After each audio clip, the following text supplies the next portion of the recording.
We are rolling, rolling, rolling. This doggy is rolling. Sirius, can you hear me? Are we now live, my friend? I can hear you. As to whether or not we're live, I think only the chat can help with that. But I think those guys won't help us. They won't tell us, Sirius. They won't. They won't say. Let's see. It is showing that you are still not online yet. It's showing me that I'm live. It says live on my end.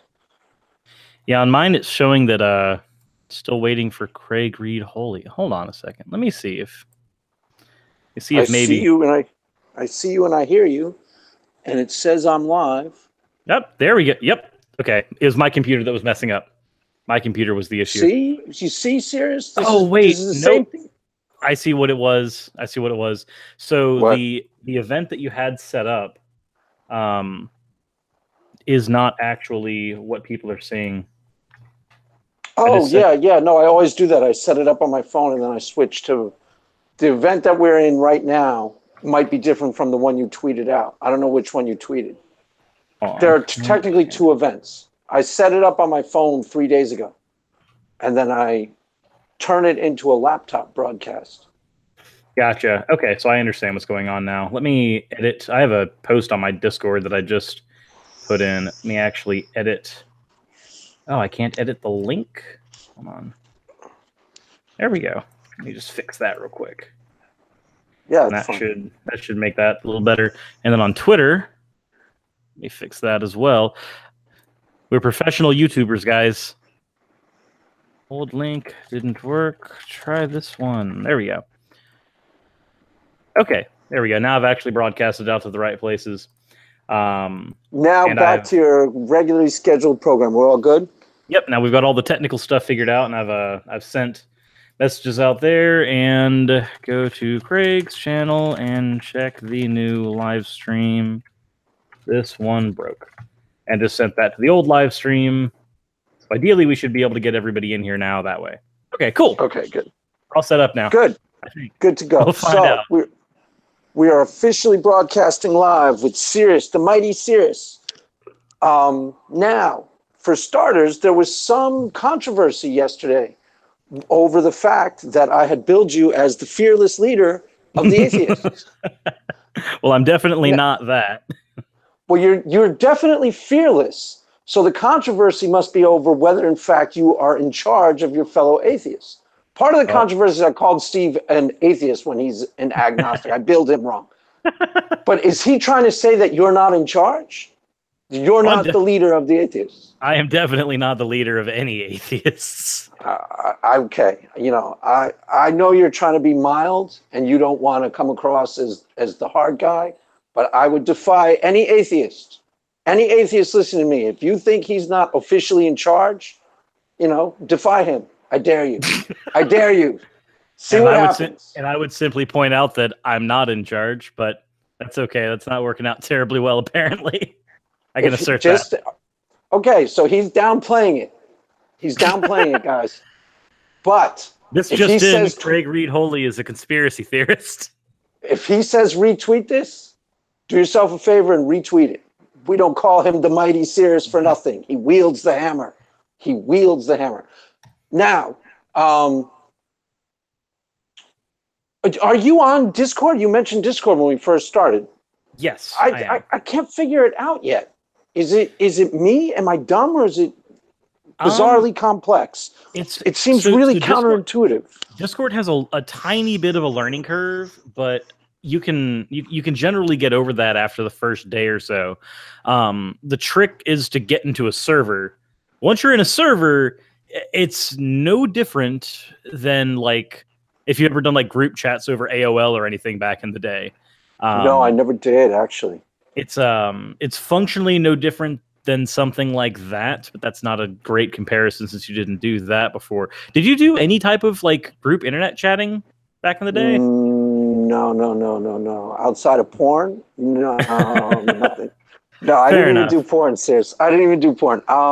No, I was actually one of the first people to have internet access ever. Like I was telling all my friends about it in the 90s, but I never did I never did any group chats or anything like that. And then I was offline for years until just about 3 or 4 years ago when my wife got me the cell phone. Then I got on Facebook and I was like, I should really check out Twitter. And that's what started.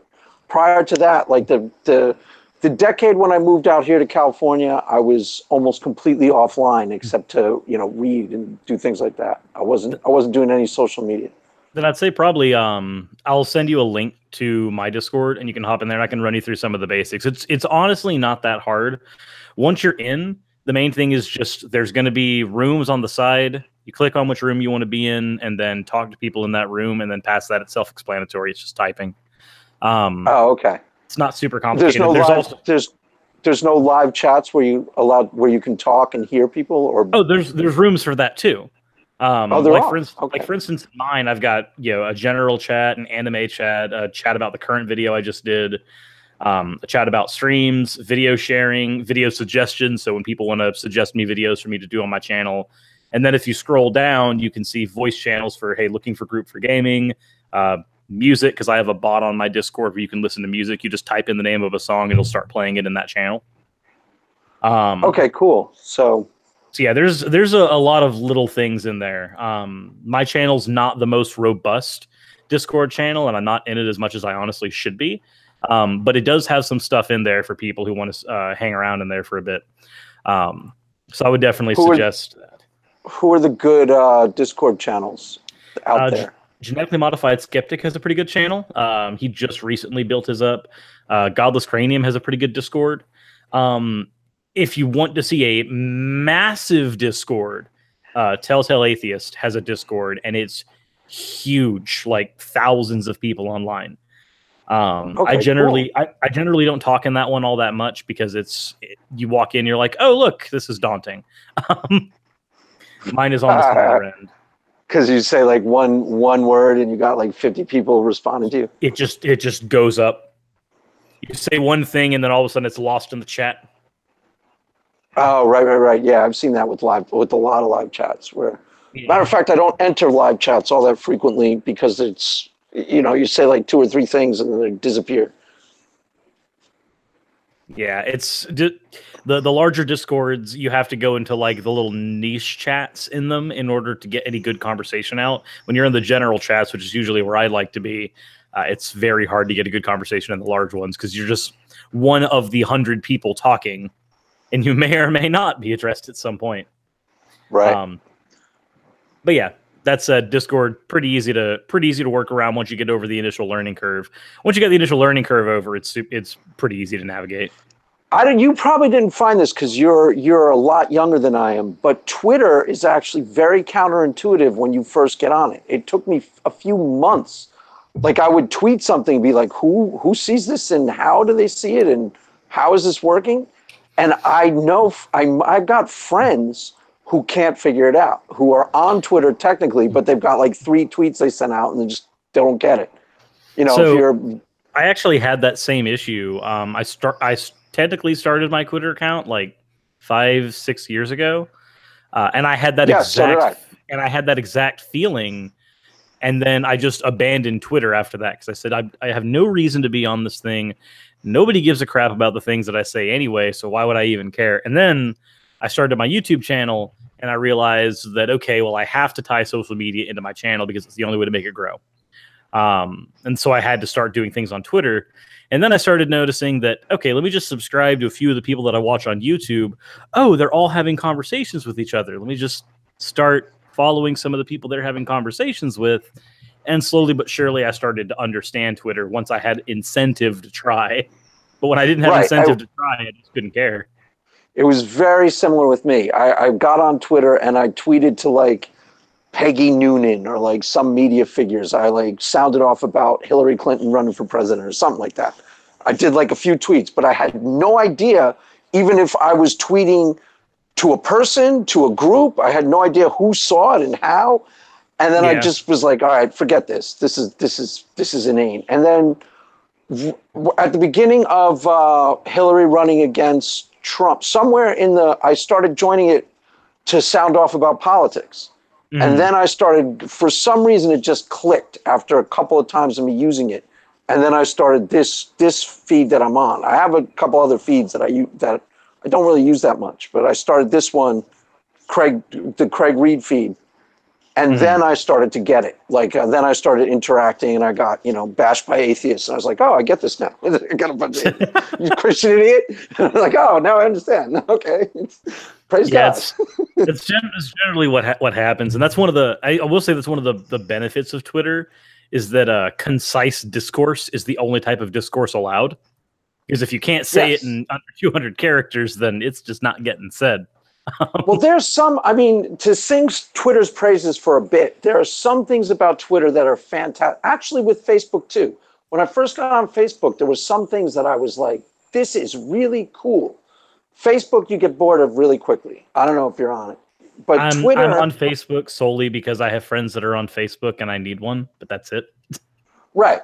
See, with me, I had been off Facebook for about 10 years or whatever. So when I moved out to California, I lost track of all my high school friends. Didn't call them, because I live on the other side of the country from most of them.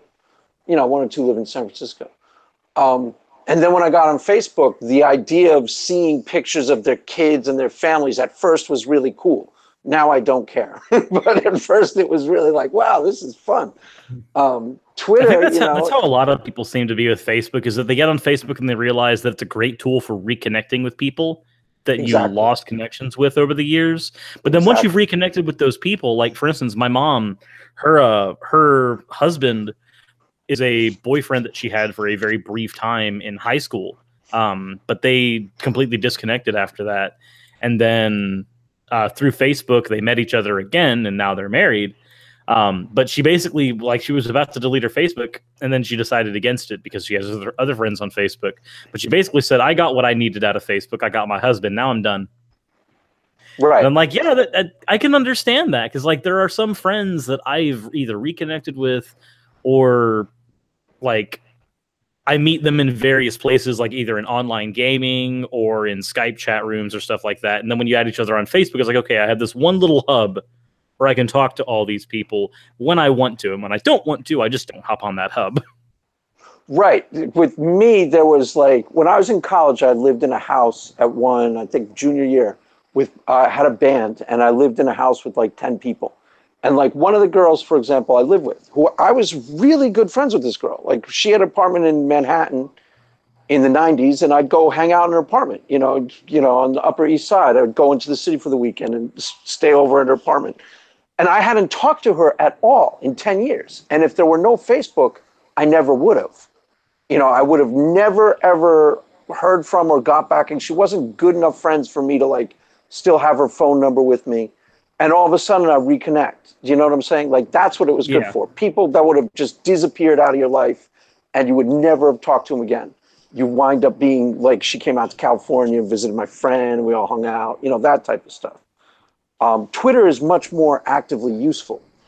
Twitter is I like Twitter because whereas in Facebook the conversation structure publicly, because you have DMs and everything, obviously, but in Facebook the conversation structure is I make the original post and then people respond to the original post, and then I might engage on that post, but it's really hard to follow where somebody has engaged and where conversation is, because there's some people who reply to individual messages and some people just put their replies on the main post. Whereas with Twitter, there's an organic conversation stream you can follow all the time. Well, and Facebook tends to lead to really shallow, meaningless conversations. Somebody posts a picture of your kid and you go oh, how pretty. And it's cool. You see their kid being raised. That's cool. Then they live in, Massachusetts or something. But the conversations themselves are who cares that you're having them? I'm in a couple of chat groups with college friends, and that's actually fun. That's having an ongoing hangout. We just randomly DM each other, all throughout the day. It's a constant. It's being in a I don't know if you did you go to college? I forget if you told me. I was way too poor to go to college. Okay, but there was a campus center at college, and you'd go hang out there for 2 hours, and your friends would drop by for 5 minutes, leave. Same idea as some of the groups. I used to go to my ex's college and hang out, and I would actually She had an all girls dorm on the college because they had an all boys dorm and all girls dorm. Right. I would just sleep in the girls' dorm with her. Like honestly, they couldn't. They never knew I was there. But we did go for lunch a few times in their sort of college meetup place. They had a Moe's burrito joint in it, and then they also had like a bagel shop in it. It was like there were TVs, places to study, and then a couple places to eat, all in this one central building that everybody would just meet up in. Right. Same. Yeah. That sounds somewhat similar. It's just like a place.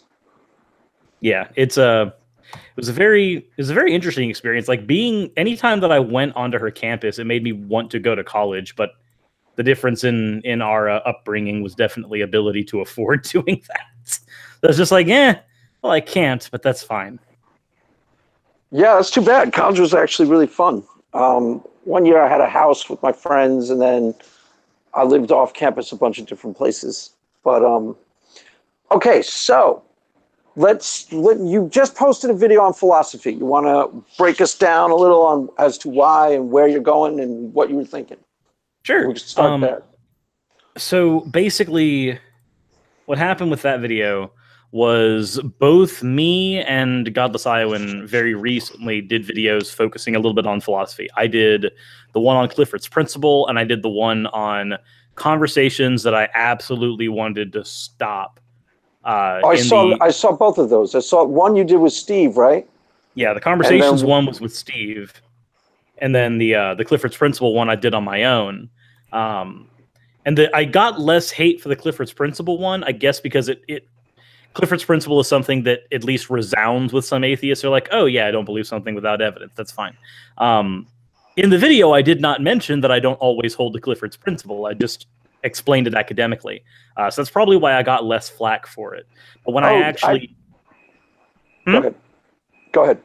When I actually did the video about conversations, though, where I pointed out, there's a few things that I want to stop. Because there's a baseline atheist versus theist conversation, which pretty much amounts to the Christian saying the atheist is stupid and they're going to burn in hell, and the atheist saying the Christian's stupid for believing in fairy tales. And you just get this, and nothing happens. Right. And I totally agree. It's frustrating because I see that on Twitter, and I don't just see it on Twitter, I see it on YouTube channels as well, where like somebody will make a video response and go, well, you just believe in fairy tales, so your argument is invalid. I'm just like, well, you're not even granting some of the things that you might need to grant in this conversation to have the actual conversation.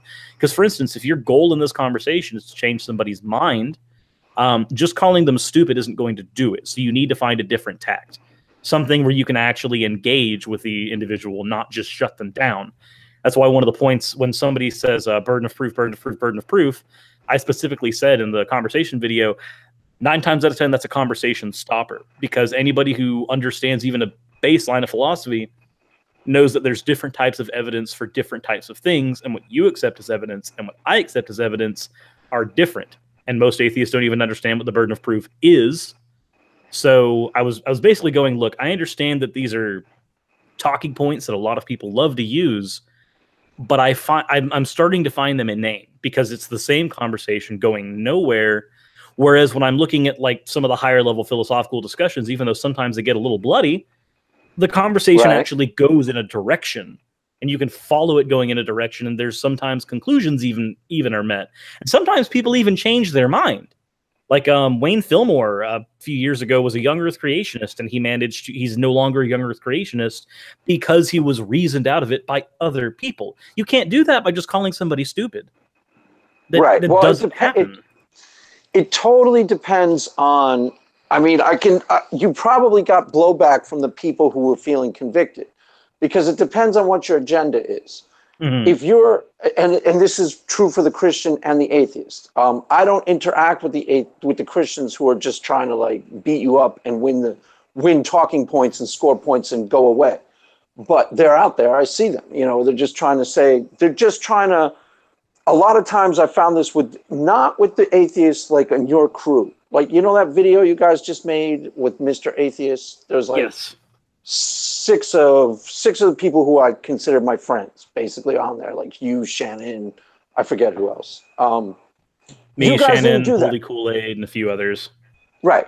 You guys weren't doing that. That's the first thing I noticed. Like when I was on the Non Sequitur show, they weren't just letting me talk so they could shut me down and go, well, you haven't considered this, and you haven't. As far as the evidence thing, there are certain types of conversation where if you and I are having a theological conversation, that's not evidence based. That's not me trying to prove that God exists. Evidentialism and empiricism need not apply to that conversation. They're not part of the conundrum. Exactly. But a lot of people don't understand that because they aren't really trying to have the conversation. They're just trying to... They're trying to win.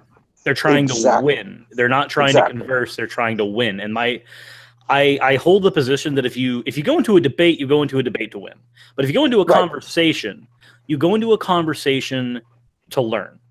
You go into a conversation to understand your interlocutor's position and to reason with or against them, but you are not going to win the conversation. This is an issue that we had when Cy 10 hopped on Shannon Q's channel. I think we talked about this recently, where you and I talked about this. I believe we did to at least a small degree. Where go ahead. Cy 10, a lot of people in chat were like, "Oh, Shannon, you let Cy 10 walk all over you," and then I'm just this wasn't a debate. This was just a conversation. This was literally just Shannon trying to suss out Cy 10's position and understand it. What point of that? What point of that was a debate? I even saw. It could have been me because I commented on this. Maybe to Shannon herself. I even saw that somebody, while she was, Cy 10 can be a little exasperating along those lines. Like I sometimes think he makes interesting points, but he is always trying to witness to you or prove his thing. Trying to gotcha. Cy 10 does a lot of gotcha moments, where he goes, "Oh, can you define truth?" And if you can't give him an acceptable response, that's his gotcha. Oh, the conversation can't continue because you can't define truth. Okay, well, let's define truth. And at that point, it's just like, okay, can you give me your definition of truth so we can continue the conversation? Because I'm wanting to have the conversation. In a debate, there might be a good point to it, but in a conversation with someone like Shannon, she's not trying to beat him. She's trying to converse and understand. And there's no like what the guy was saying, like, "Oh, Shannon, he just killed Shannon." I was like, God, that's like the most ridiculous.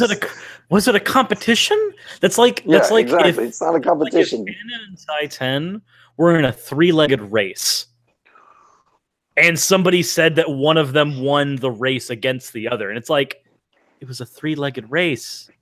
Right. They're locked together in it. What are you talking about? What nonsense is this? Right. Well, some people can't get over that initial dynamic because, it sort of lends it. These conversations do lend themselves to that dynamic sometimes, but that's what I was trying to circumvent by starting my own channel and having, evil atheist on the channel to explain their point of view. Do you see what I'm saying? So this is a counter. This is my own personal evil there. Yes, I knew it. But it worked. See, it landed. Now all the people are like, wait, evil? Why is he evil? We should go explore that. I don't want to be an atheist anymore. No, but this is exactly what I was trying to upend. But I wasn't sure like who the people to invite on the channel first to sort of demonstrate the point. I'm not having Suris on my channel so I can shut Suris down and go, okay, well, I'm having him on my channel so we can have a conversation that leads somewhere, ideally somewhere honest, where we're both get to the same page on at least something, right? And that's always going to be much more fruitful than trying to sit here and go, okay, Craig, why do you believe in God? Okay, look, here's the reason why that's wrong. Okay, look, you're wrong because of this. Okay, science says this, so you're wrong here. That conversation is not, that's not fruitful.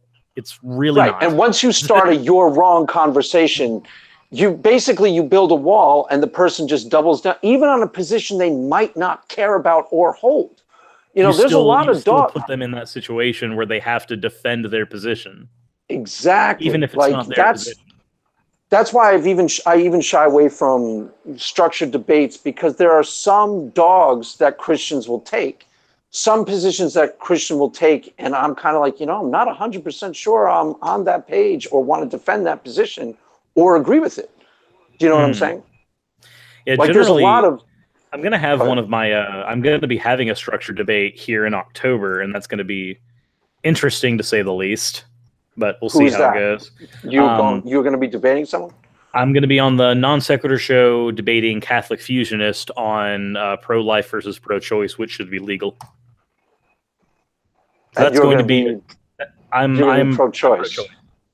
It's going to be a very interesting conversation. The other thing that just occurs to me too is like sometimes it's interesting to me, not necessarily that I agree with somebody, but to see how they defend a position. Some of it is just interesting for interesting sake. Like I can see taking either position in that just to try to defend it. You know what I'm saying? Mm-hmm. I mean, I have my own beliefs on the matter, but it'd be interesting to me to see how, I don't know, it's hard to, I'm not necessarily ideological about every single issue that comes up. Some of them I just don't like. It's one of those things where you might not care about it, but the conversation is still interesting to hear. Right.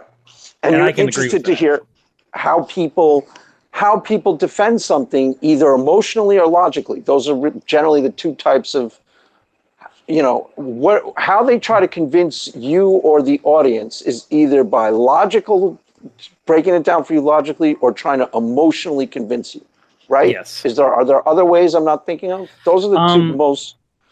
Usually it's going to be a dichotomy between logic and emotion, and typically, if you've got two people that are well versed in debate, it's almost always going to come down to logically, because one of them might actually call appeal to emotion as a fallacy if the other person tries to do it. Because with a debate, you're trying to win over the audience. You're not trying to win over your interlocutor. Your interlocutor, if they come in with the ability to be won over, they've lost once they stepped in.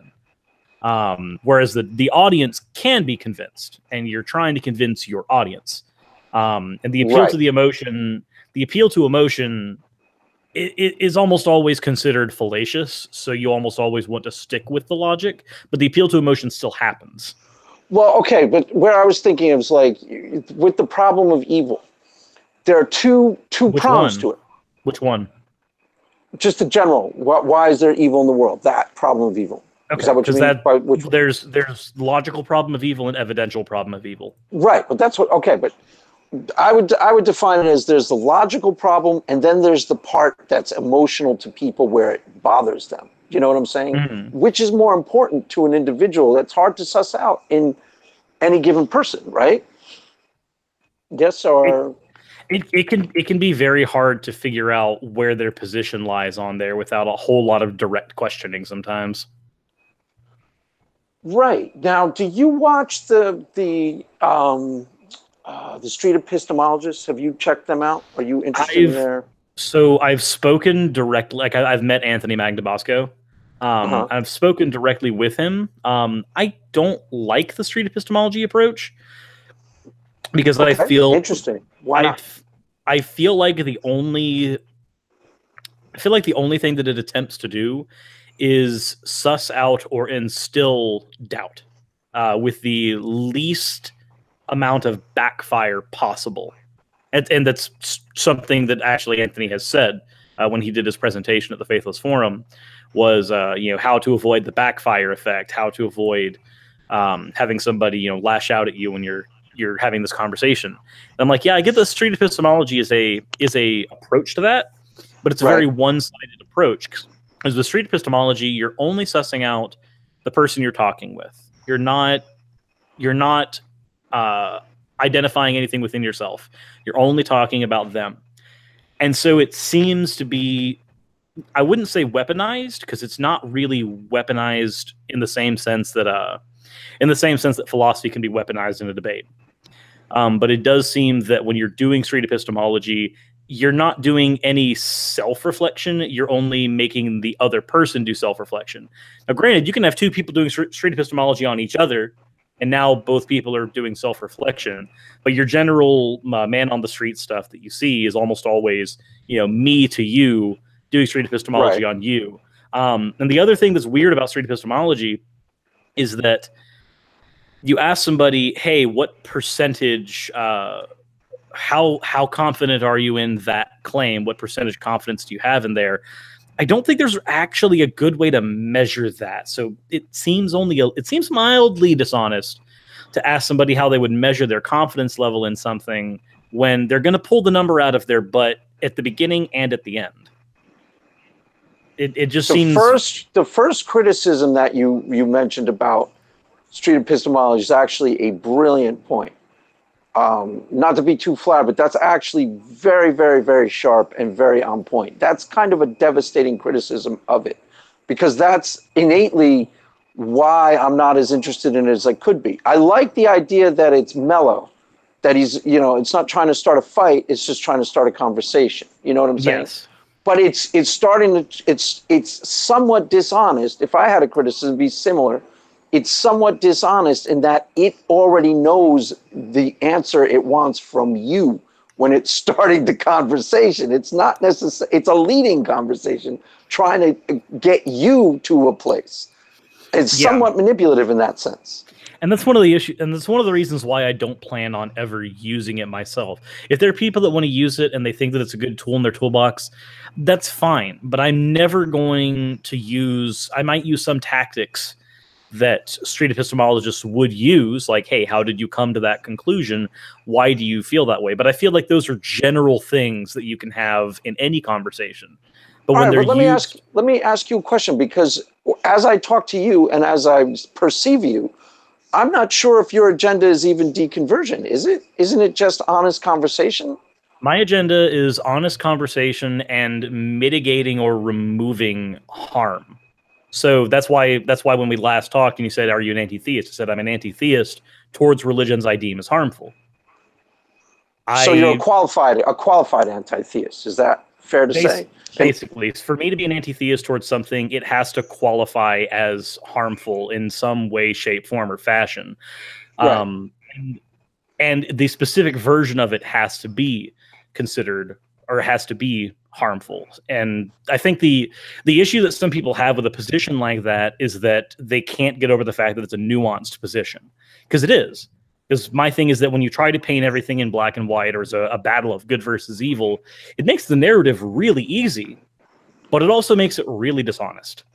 Right, but that's why you might be getting criticism from your squad, because you are making their life harder and more challenging by actually humanizing someone like myself and trying to think clearly. And you're not trying to win. You're trying to get at the truth. You have a truth that you are starting with, right? You do believe that there is no God, and you believe that that's correct. But when you and I converse, you aren't trying to bring me to your position any way other than organic. You aren't actually trying to push it anywhere. Is that fair to say? No, I have no reason to push it anywhere. I'll push somebody out of something like young Earth creationism because I can demonstrably say that is wrong. But I'm not going to say, right, hey, you shouldn't be a Christian because that's wrong. Because you know what? I might die and be looking straight at Yahweh's face. Oh, snap. He was right. Oh, God. I should have. And it might even be that when that happens, I will be looking at Yahweh, but not Yahweh as described in the Bible, because the Bible was written by fallacious people. That might be the case. And if that is the case, then me going, there are no gods, which is not my position. My position is that I don't believe there are any. But it's not the same as... Yeah. The difference with you, and this is just a perception, a lot of people give lip service to the idea that they are open-minded. But I perceive you to be genuinely somewhat open-minded in a conversation. Not that you're going to change your position, but you are not... I don't know. It's hard to explain. There's definitely a subtlety there that is... what am I trying to say? Do you know what I'm trying to say? Maybe that I'm just being honest. Like that's... Yeah, but you're willing to be honest to its ultimate conclusion. Wherever that conclusion might be. Right. A lot of people will say, I really just want to have honest conversations. And they'll give lip service to that. Even the Christians. And Christians have faults, Suris. They do. Yeah, I know. Oh, I thought I was giving you news. We have faults. Okay, so even the Christians sometimes can be dishonest, Suris. Sometimes Christians are dishonest, Suris. Did you know that? Okay, I'm Yes. filling you in. If you didn't, oh, you did know that. Okay, all right. Now we're clear on that. And I have videos on a few dishonest Christians. Right, but with me, I'm trying not to have a dog in the fight when I'm conversing. Obviously, I have strong beliefs, correct? Mm-hmm. And you're very well aware of what those beliefs are, correct? Are you at doubt? But I don't feel you do. okay, but I don't feel any impulse in a conversation with you. Like we're on. This is actually a public conversation too. I forgot about that. Yeah. I don't feel any impulse to try and convince or hedge or even nudge what they called in the Sam Harris Jordan Peterson debate Jesus smuggling. They kept saying, "I'm afraid that Jordan Peterson is going to start Jesus smuggling." But, I don't feel any impulse to push you. Well, why do you believe that? You know what I'm saying? To push you in a direction. Well, the metaphysical substrate would suggest that you shouldn't believe what you're saying you believe, and you're not really acting like an atheist. I'm sorry, I just had to do my Jordan. Did you watch? That's the Matt Dillahunty one. That's the Matt Dillahunty you were That's quoting. the Matt Dillahunty one. I haven't watched the Sam Harris one yet. Okay, I told everybody. You just proved what I've been saying. That Matt Dillahunty one is Jordan Peterson at his worst. He was somewhat nervous, believe it or not, debating Matt. That was at his worst. You could tell during that one that he was not only at his worst, but he was also incredibly dishonest to the point where you could make full-on memes out of him during that conversation. Right. The first Sam Harris one, he's great, and the third Sam Harris one, he makes some points that are great, that are actually like not necessarily a defense of Christianity, but a pro-theist point of view that is rational and reasonable and based in the tools of the atheist tools. What are we calling? Are we calling the atheist tools? You know what I'm saying? Like, empirical sociological data, things like that. Yeah, generally just call those things in the toolbox. There are things in your toolbox you can use. But those are more atheist tools, an appeal to rationality and secular mindset and science. He's using all of those. Mm-hmm. So when you watch that, that'll be interesting, because then you can come back and we'll talk about just that, because those were some of him at his best, not at his worst. At Matt Dillahunty, I thought he was at his worst. A lot of my peers are saying he killed Matt Dillahunty, and I just didn't see it. I saw it as Matt Dillahunty called it. I think that has a lot to do with them having a horse in the race of Jordan Peterson winning. There's two things that I say when it comes to debates. One of them is specifically to Jordan Peterson, and one of them is specifically to the structure of debates. When it comes to the structure of debates, when somebody watches like the William Lane Craig Lawrence Krauss trifecta of debates, most of the people in my camp say, "Oh, Lawrence Krauss slaughtered him," and I'm like, "No, he didn't. Lawrence Krauss began with a 15-minute ad hominem attack. He began with a fallacy. That's why he didn't win. He literally couldn't have, because his entire point can be dismissed on that notion." And like Craig, pretty much when somebody's like, "I don't know why Craig accepted Lawrence Krauss for multiple debates," I'm like, that's because he won the first, second, and third time. Of course, he accepted it for multiple. I didn't see any of them, but I'll take your word for it. So what? So how would you analyze? All right, go ahead. Then the thing specific to Jordan Peterson is if somebody says that they're a huge fan of Jordan Peterson, my question to them is always going to be, can you articulate his position? And if they can't articulate his position in a way that I can verify matches up with the things that he has said, then I'll go, then you don't actually like Jordan Peterson. You like the idea of a character like Jordan Peterson who's a monkey wrench, but Jordan Peterson himself, you don't actually like, because you don't know what you like about him.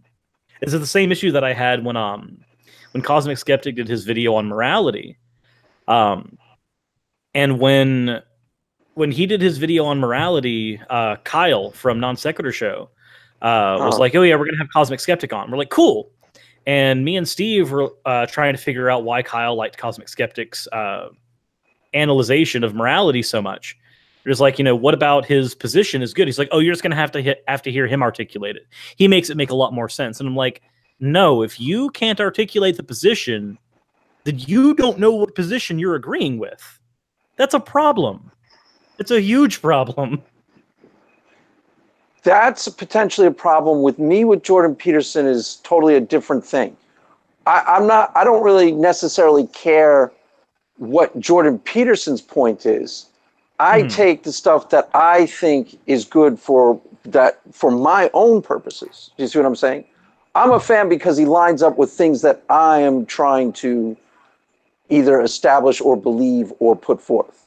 Not like the times where he goes off the rails and goes into Jordan Peterson land, and the atheists say that he's being, he sounds like Deepak Chopra, or he's being full of woo. He's going into his Petersonese.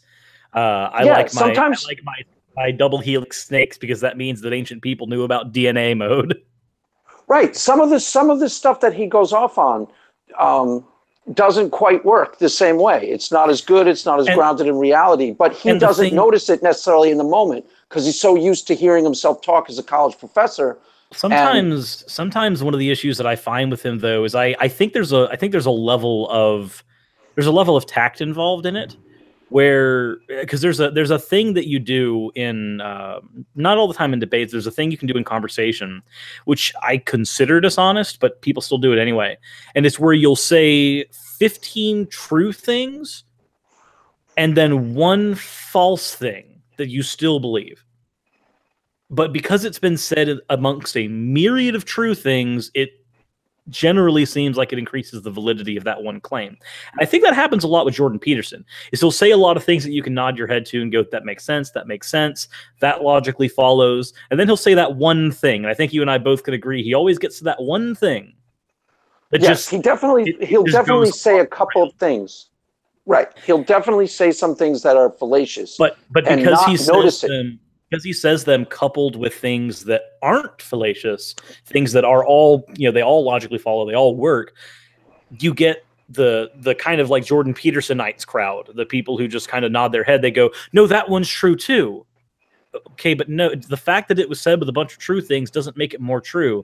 If I tell you 9 true things, what's the likelihood that the 10th thing is true? You don't know the likelihood of it, and you will never know.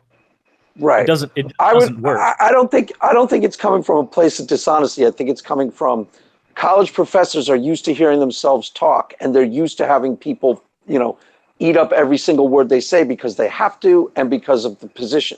So it's really hard for them. Think of yourself. If everything you said, you had an audience of 100 was like, you're so right, Suris. Eventually, you'd start getting really lazy with your thinking in some areas, and you wouldn't know it because that is why I love the YouTube comment section. It keeps me in check. Suris, you're an idiot. So shut up, you stupid idiot. It's happened. It keeps you in check. It's happened before. It really? It has happened. I've had people call me out. Like there've actually been times where I've had to issue public apology videos for like something that I said in a previous video that just I didn't research it well enough. There was one where I said I had a criticism on Hugh Ross that he was giving faulty information on astrophysics, and what actually had happened was the source that I was using misconstrued dark energy and dark matter. So I called Hugh Ross out on a problem that he didn't have. And somebody called you out on this? Somebody called me out on it, and I have a video on my channel where the first words in the video are, I may have fucked up. Wow. The mighty Suris humbles himself in front of his people. And I have to go through all the things that they claimed that I messed up on the video and go, you're right about this one, you're right about this one, you're wrong about this one, but you're right about this one, you're right about this one. Basically just going through, hey, these are all the things that I messed up on. I also did when I did my video, What's the Harm in Religion, I made there was a claim in the beginning that I made, and I have the actual person's name here in my notepad. Give me just 1 second to find it if my notepad would stop glitching. There was a very particular person that I name dropped and dealt with in the video, Leonard Bailey. He was a very influential person in the field of heart surgery and transplants, and he's renowned for it. And there was a point in time where he had a chance to save a baby. It was called Baby Faye at the time. and he didn't do a particular transplant with her because the transplant that he was going to do had to do with a baboon.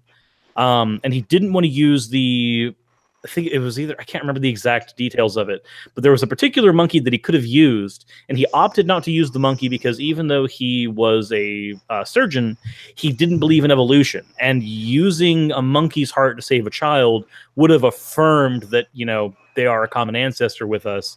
And my view on it was, well, then you basically killed that child because you didn't believe in real fucking science.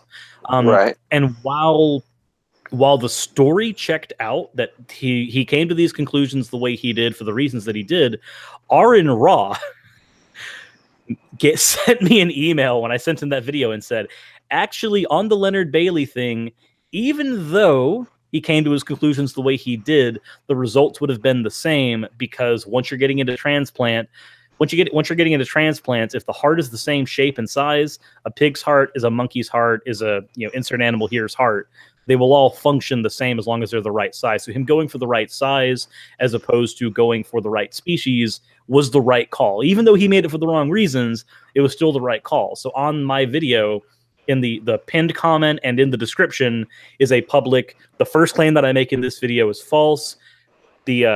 After reevaluating the information in here, I found that the information that I said was misleading. Even if the data checks out one way, the conclusion that I made was incorrect. So there are times in my videos, and I don't take down videos where I make mistakes. I point out that the mistakes are there because I'm not perfect, and I want people to see that. Suris makes mistakes in his video. So the mighty Suris humbles himself in front of his people. Did you hear that, people? The mighty Suris humbles himself. And he holds himself accountable to the voice of the public. Now, two things. First of all, does that person who called you out originally not know that you are the mighty Suris? How dare they call you out? Second thing, that brings us into your sociological. What do we call it again? Phillips principle or Clifford's principle? Clifford's principle. Okay, so that brings us right into that. And you put out a video on that. What, 2 weeks ago or so? Something like that. It was recent. Okay, break it down for the audience. If there's an audience, if anybody's watching, break it down for them. Fair enough. So Clifford's principle is basically that you should come to your beliefs honestly. Sorry. Right. And the analogy, that story I've heard before. Actually, Renee used it on our chat. Yeah, it was the analogy of the ship owner. Right. So just in as brief a way as possible, just so people know what we're talking about. So the thing with Clifford's principle is Clifford, and I, funnily enough, he actually did end up surviving a shipwreck. So that might be where some of this came from. But Clifford's principle is basically that if a ship owner sells tickets for a party of people to go on a cruise with his ship, and the ship owner doesn't necessarily believe that the ship is sound enough. Like he recently did some repairs and he knows that some of the stuff is held together with gum and toothpicks. He thinks the ship might make it, but he believes that the ship is not sound for sailing. Right. Even if the ship does not make it, it's his fault because he knew that there was a problem and he didn't address it. However, the flip side to that, which is what forms the basis of Clifford's principle, it's not that he believed something and then something happened that affirmed it. It's how he came to his belief. So, for instance, if he sent the people off with the ship and he then convinced himself, well, I did just do repairs recently. The stick should hold for one more trip. Maybe it'll be fine. It'll be fine. And we've all said that at one point or another. It'll be fine. Trust me. Right. Like the car's gas is sitting at, your gas light is sitting on and you're like, I might make it another 10 miles. And then you just convince yourself it'll be fine. Right. Clifford's principle is saying that is entirely dishonest because it says, would Clifford be responsible for endangering lives if the ship sinks? Well, would he be responsible for endangering lives if the ship didn't sink? If the ship made it to the other port and everything was fine? And Clifford goes in his essay and says, no, he's just as guilty in both scenarios. Because in one scenario, he caused actual harm, but in the other scenario, he was dishonest with himself. to get himself in a position that could have caused actual harm. It's like, if you click a button that sends a nuke out, for instance, and the nuke ends up being a dud, are you still not responsible for endangering lives? Right. Yes, you still sent out a nuke. Even if the end result was that it was a dud and it hurt nobody, you still hit the button. You still sent the ship out. You still did everything that led you to potential harm. And you came to a belief dishonestly. That's the part with the ship. You came to a belief dishonestly that you would get there. Like if you fired off the nuke and you convinced yourself it was a dud, and it just so happened that it was, you still came to that belief dishonestly. That's the issue with Clifford's principle. There's a flip side to it, though. The flip side is Clifford's other principle, and it's that it's wrong always for anyone to ignore evidence that's relative to his belief or dismiss relevant evidence in any way. So if, for instance, a young earth creationism was what I used as my example. If you're a young earth creationist and somebody points out that, we can date rocks that go further back, even carbon dating alone goes back further than 50, or goes back like 50,000 years.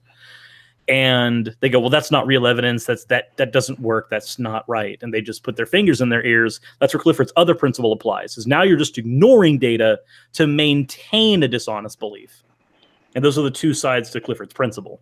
Right. Okay. So this is why I thought this would be cool to talk about. Two points I'll make, and then I'll let you expound. Okay.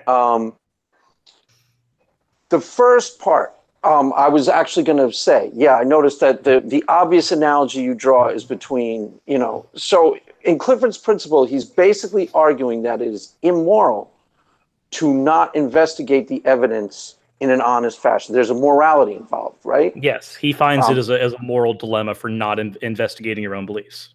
Now, let me, because the conclusion he comes to is somewhat fallacious in any and all circumstances. Now, let me throw you a scenario where it's actually be moral to ignore the evidence. With the young earth creationists, you and I are on the same page. But now let me paint a picture where it would be moral to ignore the evidence. Okay, so you're a mother.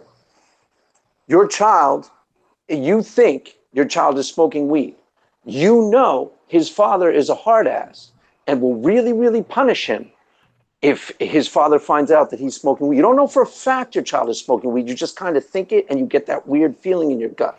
You ignore evidence because you don't want him to get hurt or punished. Well, and that's why I don't always hold to Clifford's principle. And that's why when I made the video, I pointed out that I basically laid everything out academically, but I never said that I hold to this.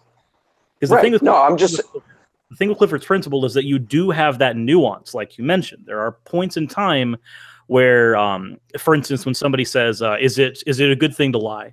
And somebody says, well, a lie is always bad. And then you counter with, well, there are virtuous lies. Like if the mother found out that the son was smoking weed, but she knew that if she either confronted the son or confronted the father, then in either situation, the father would find out and then might beat the son, as an example. Right, exactly. In situations like this, now we have a lie that's virtuous. The lie is used to protect the son. We have a virtuous lie.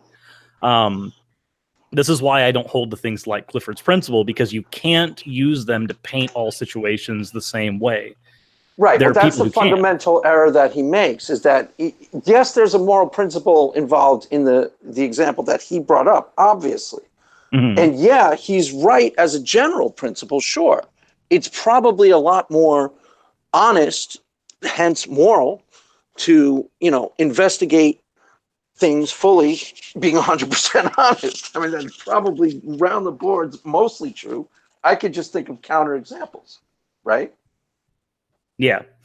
And that's the thing, though. That's the reason why I don't find it to be useful to always hold to something like Clifford's principle. I find Clifford's principle useful insofar as it's a good thought experiment. It's if you have somebody who is stuck in a young earth position or a science denial position, or if you've got somebody that's flat out saying that, math is wrong. Right. Because we see that all the time with people who say, things like 0.99 repeating doesn't equal 1, and literally all of mathematics disagrees with them, and they say, well, no, that can't be right. Well, Clifford's principle applies here. There's evidence in the fact that mathematics is very hard and not subjective that shows that you're wrong and you're actively ignoring evidence against it. But it doesn't always apply, because there are some points where you might have to ignore these things in order to maintain a semblance of virtue. And there's nothing wrong with that. And I think that's something that a lot of people have issue with, though, because there is a nuance to it. And that's one of the things that I'm trying to tackle on my channel, is the nuance of some of these conversations. Because a lot of people want the very easy, the very simple, the very black and white. They want the very simple explanations for something. Christians are all bad because they believe in a sky fairy who's going to send you to a burning pit of hell. It's a very easy narrative to play around with. But not all Christians even believe in a hell. Some are annihilationist. And an annihilationist position, I have no issue with, because an annihilationist position is the position of a religious nun. It's exactly the same. So at that point, I don't care. There might be some other issues that I hold, but strictly on the issue of an afterlife, I stop having issue with that version of Christianity. Because I also think that you're more ethical in how you. I don't think you necessarily care what somebody believes. You only believe what they act out versus their relationship with the world and other people. What they believe internally, I don't think you necessarily care about, because you yourself are not dogmatic. So you don't care what they believe. You care what they do. And that's how they act. And that's, for instance, Pam, my girlfriend, is considering polytheism. She's considering forms of paganism right now. And she had a conversation with me yesterday, basically going, would you be okay with this? I know you've got issues with religion. And I said, let me correct you. I have issues with dogma. If you're never told what to think, then I stop caring. If you're never told to harm somebody, I stop caring. This is why when somebody's like, oh, all cults are bad. Well, there's a difference between cult and occult. Occultism is its own separate little religious thing, whereas cult is something that we address with the bite model. Cult is bad. If you address it with the bite model and it comes out the other side, yeah, that's bad. That's not the same thing, though. It's not the same thing as all religion. And that's why I don't like this black and white narrative, because when you have that narrative, the conversation gets really easy for the person spinning the narrative, but it gets really complicated when you start sussing things out. But if you start out by sussing things out, the conversation's easier and it's more honest. Right. And it's more productive. I mean, so you're not necessarily. I don't actually know what the bite model is. What's the bite model? The bite model is a method for determining whether or not something is a harmful cult. Typically, it's used for just determining whether or not it's something. I have heard this before. Where did I hear this? Is this on videos and places? Telltale Atheist uses it a lot in his videos. But that's bite stands for it's an acronym, BITE. The first B is behavior control, the I is information control, the T is thought control, and the E is emotional control. So what you do with the bite model is you determine, does it hit a point in any one of these things? And if it hits a point in B, I, T, and E, then it is considered a harmful cult. Behavior control is just regulate how reality looks to you, dictate where you can be. Information is, do they deceive and distort information that comes down the pipeline for you? Do they prevent you from going on places like the internet or, using an encyclopedia or any method of discovering information outside of what the cult controls? Thought controls, obviously, just you require members to internalize the group's doctrine as truth, as opposed to investigating truth. So like if somebody said to you, Craig, the Bible is true, you have to believe the Bible, as opposed to saying, Craig, we believe the Bible is true and you can believe what you want, but here's this book to read. There's a fundamental difference. You investigate it on your own and you see what you think. Yes. And then for emotional control, you've got instilling fear, promoting feelings of guilt. So like your fire and brimstone types of proselytizing sometimes fall into this category, because fire and brimstone teaching is fear instillment. If you have a church that's starting to hit all of those things, then your fire and brimstone proselytizing straight up turns into cult-like behavior and starts becoming very, very dangerous. But the bite models where you suss this stuff out. My girlfriend actually had a story where the church that she went to had a very strange view on the Bible, where they believed in reincarnation and Christianity, but they believed that when you died, if you were not good in this life and you weren't good enough to go to heaven, you would actually be reborn as a disabled person. So they actually had a lot of abuse towards disabled people because they were considered sinners. Weird. And this isn't her new pagan. No, this was just what she. This is one of the churches she grew up in when she was like 12. And that's bizarre. What sect was it officially? Do you know? Officially, she can't remember what sect it was. All she remembers is that it was during her time in Missouri. So I was planning on seeing if she could find one of her friends that used to go there. Whatever they do out there in Missouri, it's wacky. What happens in Missouri stays in Missouri. Missouri. But I actually want to see if we can get the name of that church if she can get reconnect with one of the people who went to that church. If we can get the name of it, I would like to personally go there and investigate, because I'm already planning on doing that with my old Young Earth Creationist private school.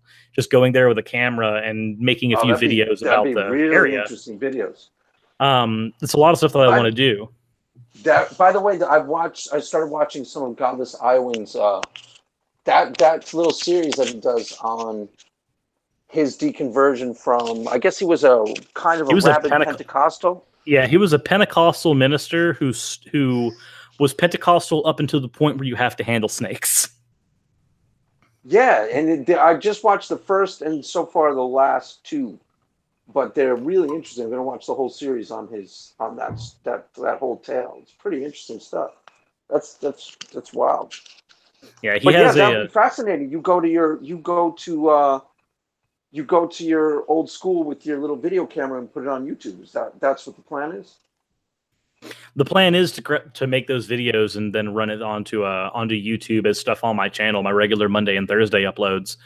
I just need to find a time where I can head down there and do that, where the campus is going to be open and it's specifically open for recording, because I don't want to trespass and record illegally. That would be awkward. There's some awkward things that can happen with that. But I do want to get permission to go onto the grounds and just kind of film around to say, hey, I'm doing a documentary about the school, which is true. I don't have to tell them that I'm an atheist. They just have to know that I used to be a student at the school and I'm doing a documentary on the school. Because at that point, I'm being honest. So if they start asking me why, I put it on YouTube. That's all. To point out how hypocritical and demented you are. To point out how horrible this fucking place is. Right. But yeah, it's going to be something that I want to do. I want to do more traveling to make some videos, because there's a certain element of fun and freedom to making videos just here in my studio all the time. And I enjoy that. But there's other types of videos that I want to do that I can't do from here. Like here, I can handle philosophy. I can handle argumentation. I can handle debunking. I can do all that from here. But getting into the history of some of the more dangerous sects of different religions, that's a little harder to do from here, because I'd like to go. I'd like to go myself and deal with them. Well, it makes the storytelling that much more interesting if you're actually in the wacky place, the wacky church in Missouri filming. That's 100 times more compelling than if you're just telling us the story of it. As good of a storyteller as you are, it'd be a lot more interesting if you were actually there. Oh yeah, watching them. Not to mention visual aids are always great, and one of the best visual aids is simply having presence there. And it's something that I've wanted to do for a little while. It's just I don't have the means to do it yet. We don't have the funding for me to go, leave the state for a few days and then just go, oh, well, Suris is not in studio. Yeah, you don't have the funding yet, but your channel's growing pretty quick, right? Your channel is like adding subscribers like every week. So yeah, I mean, it's sitting at about 4,000 now. Right, so you could easily have the funding in like I'd say 8 months, maybe 9 months or something like that. I was thinking maybe a year or two, but in that area. If I can get the funding on Patreon and stuff like that, those are videos that I would like to do when I've got the ability to. Right, I'm just saying it's totally doable within a reasonable timeline. I can easily, because your channel is growing and the it's growing actually quick enough for that to be a reality somewhere in the next year and a half, easily. And we'll see what ends up happening when we're going to be starting a podcast here soon too. So we'll see what happens with that. What's the podcast going to be? The podcast, we're still sussing out the name, but it's are you familiar with Ocean Keltoy on Twitter? I was going to mention him because you mentioned she's a pagan, or she's becoming a pagan. Your girlfriend. I'm about to say wife, girlfriend. And I was like, she should talk to Ocean. Yeah, I know him. He floats around the non sequitur. He was on your show after Stephanie's debate. Yeah, he was on in the after show. He lives an hour south of me. Well, hour and a half south of me. But we're actually going to be starting the podcast together. Oh, cool.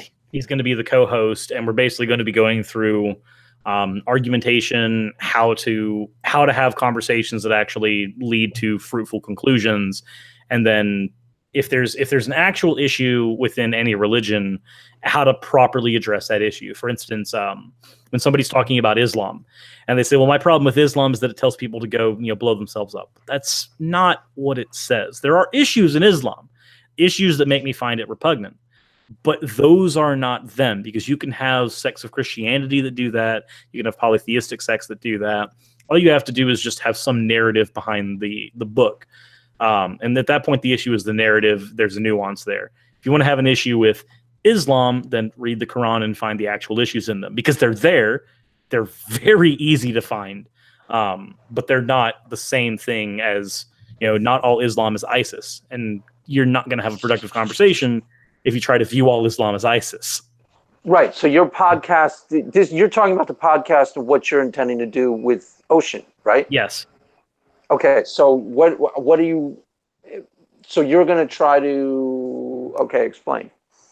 So basically, when somebody says that, like if we did an episode on Islam, since we're already on that example, and somebody said, "Well, my issue with Islam is," and they start listing the issues with ISIS.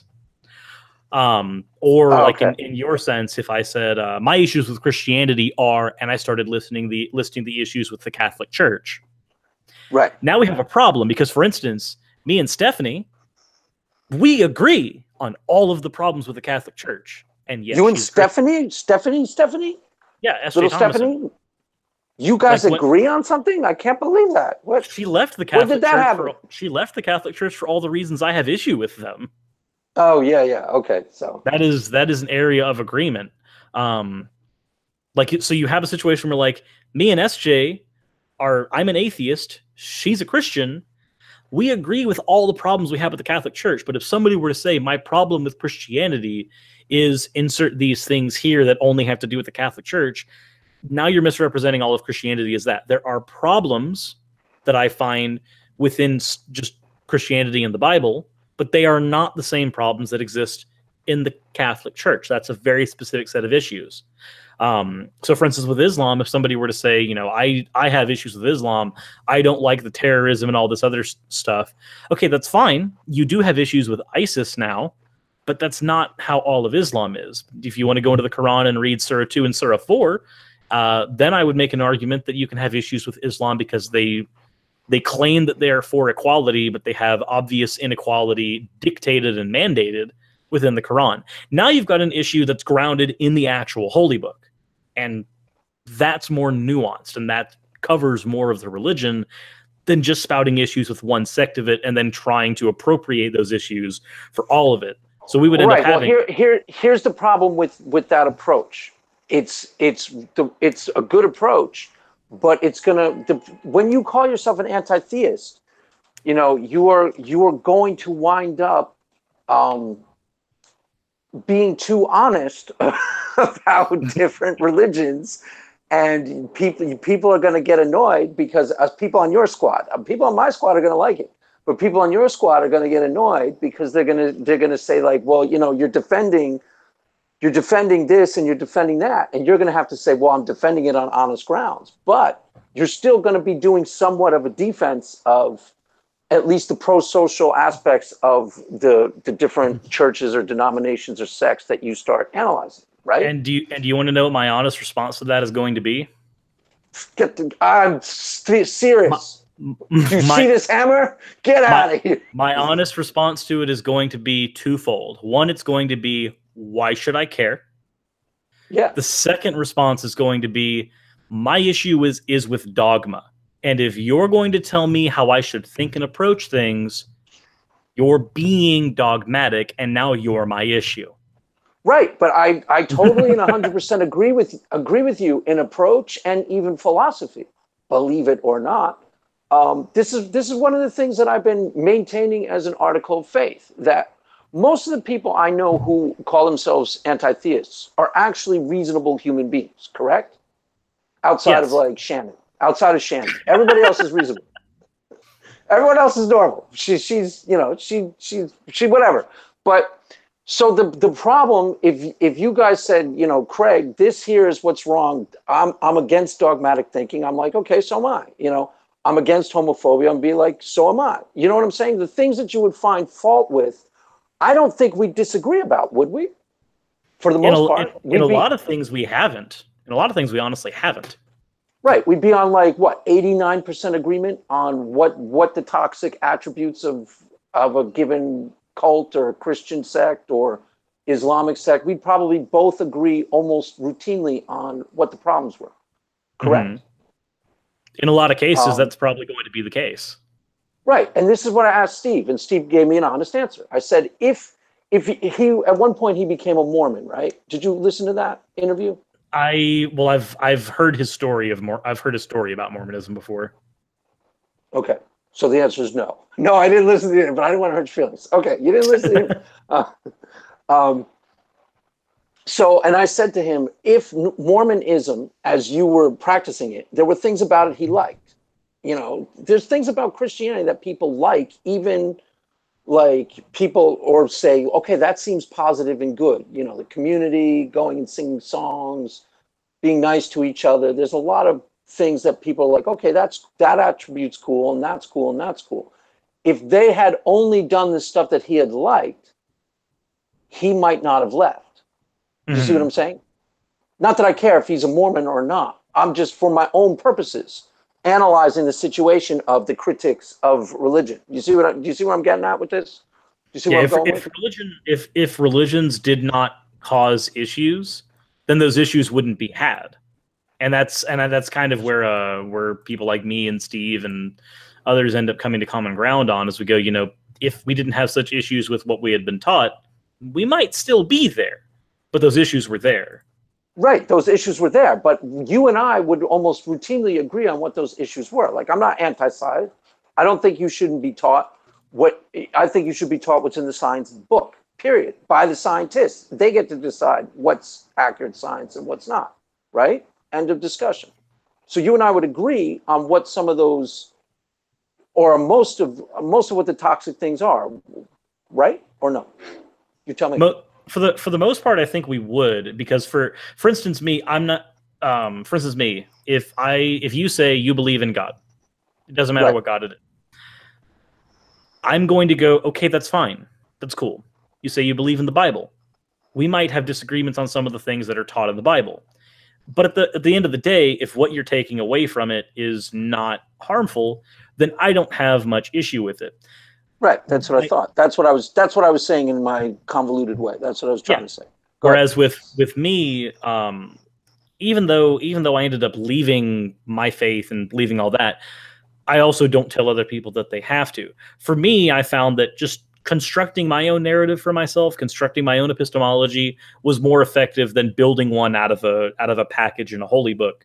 However you wanted to assemble that package out of the pieces there, I just ditched that and then just built my own. I don't think there's anything wrong with building your own. I don't think there's anything wrong with pulling yours from a book if the end result doesn't lead to harm. If it leads to harm, we start having some issues. Well, there's what is, let's try to get at the root of the issue for the purposes of this conversation. What is the actual issue? Is it when it's not what I believe? I'm asking, I don't have an answer. It's not necessarily what I believe. It's not necessarily what I act out. It's when I start trying to change you, or that's part of it. If there's a difference between Craig Reed saying, I believe in a God, Right. And there's a difference between that and Craig Reek saying, I believe in a God and you should believe in a God or you're going to burn. There's a okay, but I don't say that. I've never said that to you. That's why we don't have problems. Because you don't say that. That's where here's a good question. Is there a problem if I believe that you are going to burn and I just don't say it to you? This is theoretical. I'm not saying that I secretly hope that you're going to burn. Serious, I don't. Oh, I know you do. I secretly hope you. Is that a problem? This is just to suss it out, as you say. I have the same problem with that as I do with somebody who's like closet homophobic. If you believe in a God that would honestly do that to somebody, and you have no issue with that, like you don't have a problem with that, and you think that it's right, that's where we would start having issues and disagreement. But the thing is that once those issues are found, once we know that those are there, then we can go, okay, now we can have a conversation about those. Now we can start figuring out where do we sit in this conversation? Can either of us budge in our position? We can start figuring that stuff out. Because let me further complicate the question. Because sure. What if I believe that God may sentence you to hell, but I pray that He doesn't constantly, and I'm trying to skewer it so that it's less invasive on my end and more innocent, and try to find out where's the flaw in the thinking that creates the problem with religion. You see what question I'm trying to actually get at? When does it become problematic what somebody believes? When's the actual line crossed? So obviously, if I'm willing to blow up a building because of what I believe, that's crazy and that's destructive, and I need to be stopped. About to say, right? At that point, the line is so obvious it's comical. Right. I need to be stopped. Like an anti-theist on some level believes religion needs to be stopped because it's destructive. And I agree with them up to a point, correct? Yeah. I agree that some things are destructive and do need to be stopped. At what point I'm trying to ask a really complicated question. I'm not doing it very well. Do you see what I'm getting at, though? So what it seems to me, I'm doing a poor job of it. What you're trying to do, at least the way it's being portrayed to me, is you're trying to figure out at what point, I guess at what point I determine that harm has been done. I guess is the easiest way to do it. Because you're trying to figure out, is it harmful for you to just think that I'm going to burn in hell? Is it harmful for you to just think some of these things? Right. And my honest answer to that would be, it's harmful, but I might not need to address it. Because, for instance, if somebody I bring up the issue of a closet homophobe, because it's the same kind of thing. There's a direct line of, you shouldn't be doing this, your life shouldn't be lived this way. There's a bit of a correlation there. If you've got somebody who's a closet homophobe, mm-hmm. but they never do anything about it, they never act out on it, they never treat anybody differently as a result, then I would say that in conversation, their issues might be able to be addressed. But if they never cause any harm and they never do anything and they never try to convince anybody that their method of thinking is right, I might not necessarily hold terribly much issue with them. And I think some of that stems from the fact that I'm a pragmatist. I only care about things insofar as they're useful. If something's not useful to me, then I care about it significantly less. I don't have any reason to address it. And if somebody's just a closet homophobe and they never say it, functionally, as far as I can tell, they're not a homophobe. Because functionally, I'll never know. Like, if you never tell me that I'm going to burn in hell, I can think some qualifiers that would make you change the moral equation on your end. If I were a closet homophobe and I had some access to other people's minds, I was a teacher, I was a preacher, if I had some sort of public forum and I had an influential audience, like kids or, congregants, mm-hmm. then it might bother you. It might bother you even if I believed something you didn't like, potentially, correct? Because I would it would somehow enter into the dialogue, enter into the minds of the people I was talking to. At that point, if you have influence, then I do hold a bit of an issue, because I think that I don't believe that people should ever be held to a higher standard. I think that everybody should be held to the same standard. But I do believe that if you are an influencer, you are responsible for the things that you say, and you're responsible for the minds that you change. So if somebody, if somebody was part of your class, and they heard your, let's say you espoused eugenics, and somebody changed their mind about eugenics and said, no, I think that we should only let certain people breed because it's going to lead to a better society. I would directly hold you responsible for that, because you would have been the influencing factor for it. Just like with someone like Steven Anderson, if he's got people in his congregation that come out homophobic, I'm going to hold him directly responsible for at least a portion of that, because I've heard his sermons. I know his rhetoric. But at that point, I can suss out that there's demonstrable harm that's actually happening. Whereas with you just thinking it and never doing anything about it, I can't suss out that harm. Okay, here, check this out, because this is where the rubber actually does meet the road with myself personally. There are some things about Christianity that I might believe, but I'm not 100% sure that I think that that's actually how God intends it in the Bible, and that's what it means. So I never, ever, ever speak publicly on something that I wasn't thoroughly convinced was the right way to speak. Do you know what I'm saying? I would try to... Privately, there's a big difference. I think those are big things too. Like, I'll say crap to my wife. I was about to say I'll say shit to my wife, but I won't say that. I'll say crap to my wife that I'm not going to say on air or to a group of kids who are a captive audience. You know, run off at the mouth about this, that, or thing, where I might even be exploratory with some of my more destructive tendencies. Whereas I never would do that with a public audience. It's related to it's not really what we're talking about. It's related. It just made me think of it. No, and I do agree with that. I do agree with that approach, though. For instance, like, I might make an off the cuff racist joke to a group of my friends, because I knew it. See, atheists are racist, kids. Atheists are. You heard him say it. Atheists are racist. I knew it. Christians are not. But I might make an off the cuff racist joke to one of my friends, especially if one of my friends in the audience is that race, because they're represented there and they can get the joke. Right. And I might make that joke just off the cuff, say, hey, this is a thing, haha, funny, stereotype, schemas, etc. And I might do that.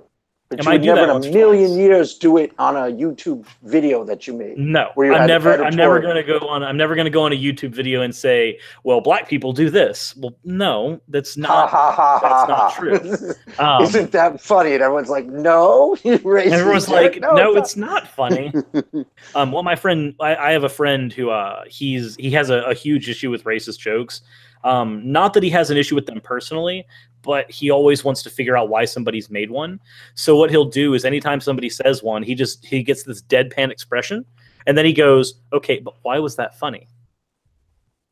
And then he tries to get the other person to explain why the joke was funny, and it always makes them just trip. They just trip over themselves. They feel totally uncomfortable. They totally get like, because they have no idea what they're supposed to do at that point. They're like, it's funny because they typically do this. It's like, okay, so you're just pointing out something they typically do. Now, why is that funny? He just deadpans it the entire time, and it's wonderful. It's wonderful and hilarious in all the wrong ways, but all the right ways at the same time. But the point is that if I were on a YouTube video, I wouldn't make a joke that I would make with my friends at a bar. It's very different environments. On my YouTube channel, most of the time I'm trying to be at least somewhat educational.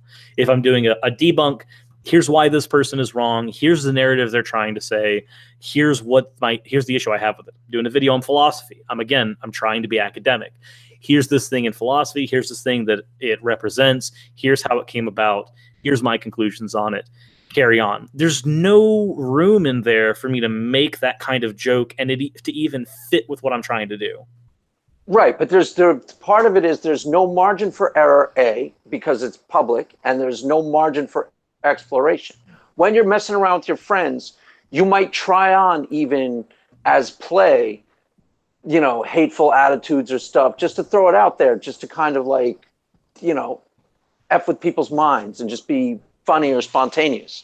You know what I'm saying? But it's a totally different thing when you're in a public forum. It's a totally different, you have to be a lot more circumspect because you are putting your name behind, an attitude or a position. And if you don't actually, that's why there's very few standard apologetics that I would actually get behind and be like, this is the truth, capital T, because I don't feel strongly enough about it in the context of something I want to defend. Does that make sense?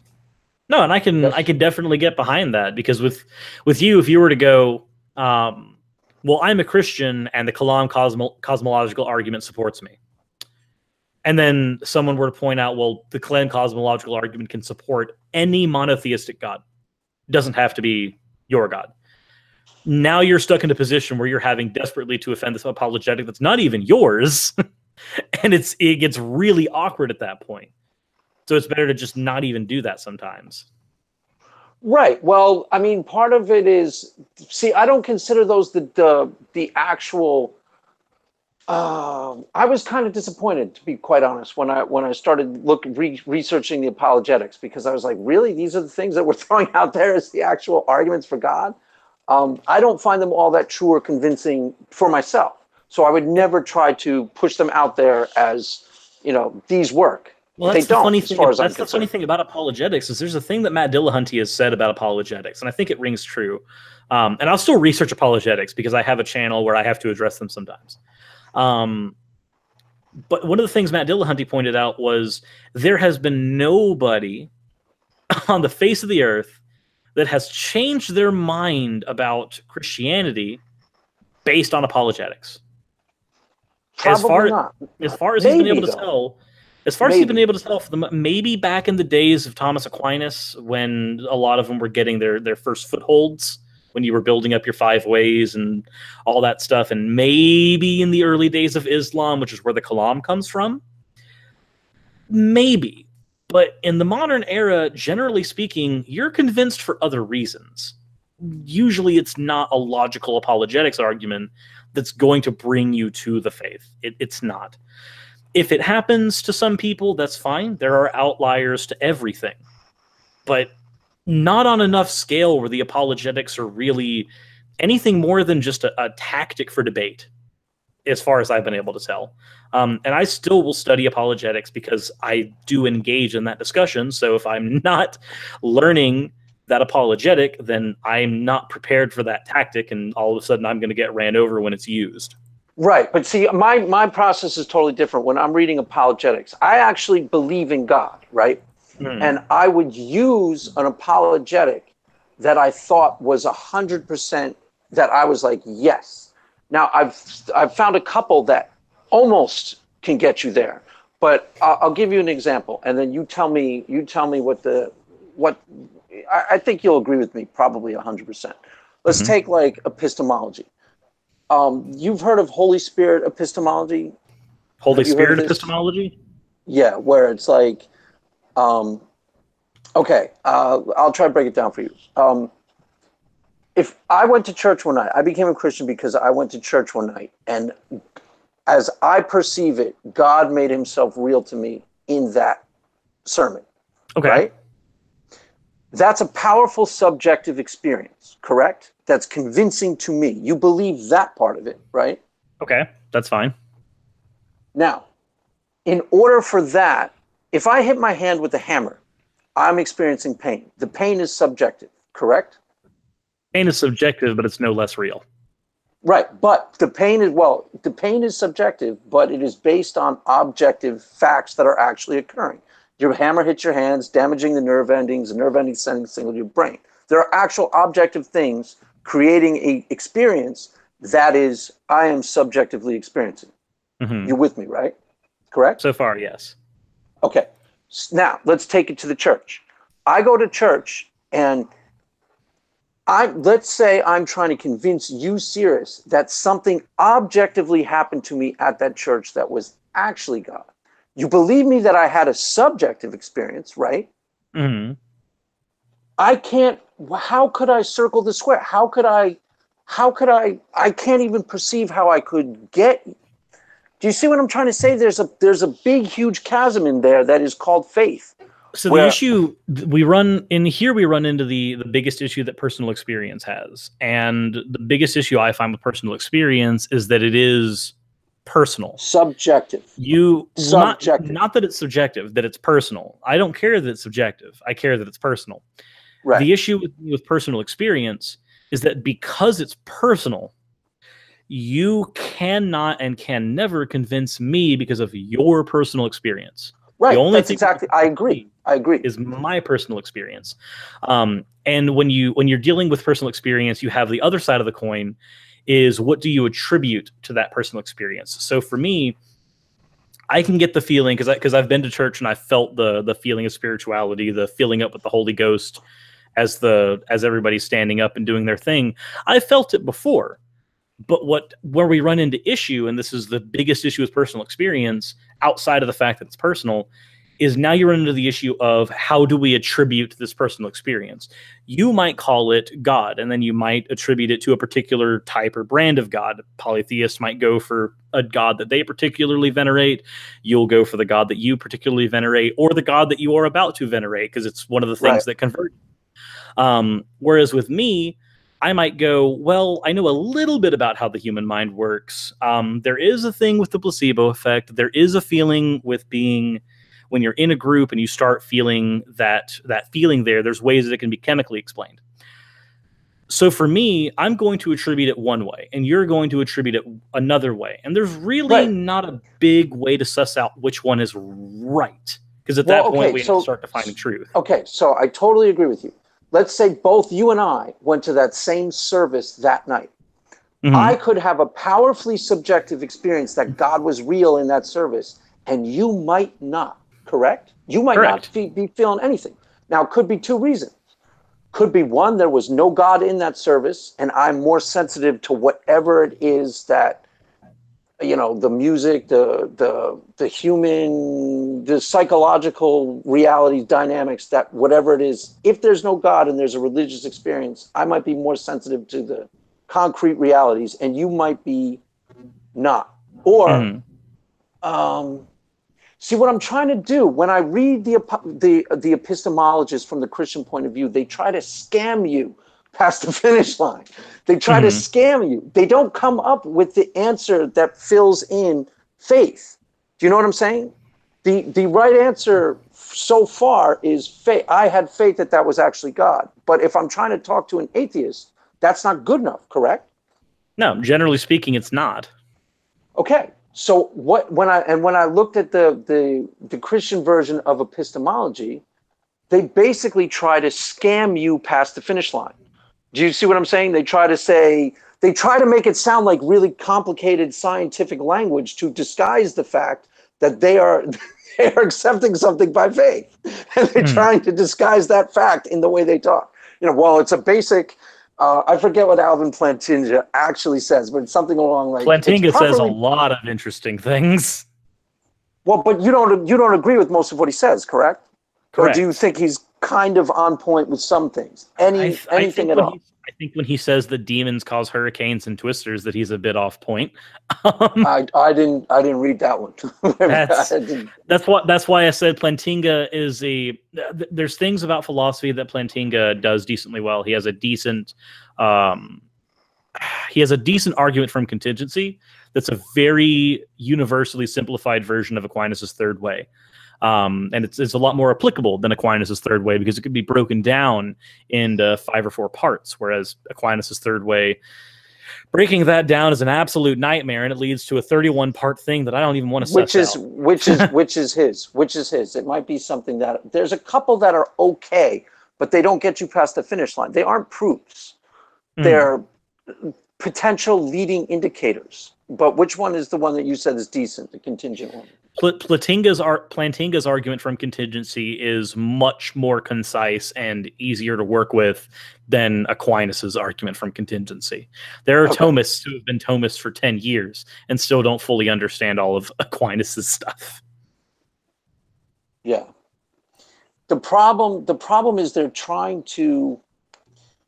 The problem with Plantinga when he talks, just in the one that I was dealing with, is that there's an experience, okay, with an experience like pain.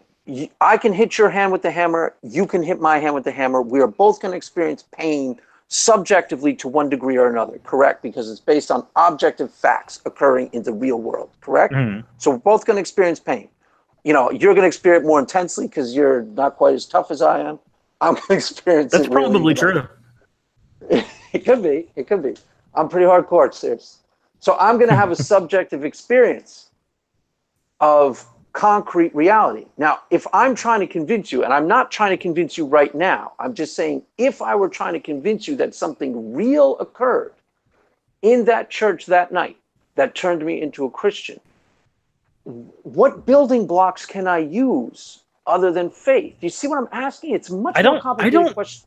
I don't know if there really are any building blocks there, because the problem and the reason why you have to use faith there is when you're going, I had this experience for me. Right. When we get into the issue of attribution, I attribute it to this. You attribute it to this. I'm going to attribute it to what I researched, and you're going to attribute it to what you researched. Whereas you're going to go, I felt like the Holy Spirit was in me. And I might go, yes, but if you expected that or anything, like I might go through a more evidentialist route. So what's going to end up happening is there's going to be an impasse that can't be crossed without that article of faith. In at least this. Okay, we kind of agree, and I'm going over it and over it to try, because the thing that some of your more standard apologists do is they say, here is something that can be crossed without faith, and then they don't do it. They try to scam you. Like for me, I'd go, no, this is all evidentialist, serious, watch, and then I go, you know, they make an argument that is exactly about faith, but pretend that it's not. Exactly. Yeah, and that's one of the issues. That's one of the issues that I do have with apologetics, is that it's not an issue with apologetics. It's more of an issue with apologists. Is that you have, like for instance, the Kalam is a good example of this. So the Kalam cosmological argument. Are you familiar with William Lane Craig's entire dealio with that? Yes. I don't use it because it doesn't work. The first premise doesn't work. So the thing with the Kalam cosmology argument is I can grant all the premises and it doesn't work. That's my issue with it, because the Kalam is used to affirm a monotheistic God, right? It's not used to affirm the Christian God, and therein lies my issue with it. If you're going to use it to affirm the Christian God, let's say that I accepted every premise from the Kalam, and we now have a monotheistic deity. Now we have the question of which one.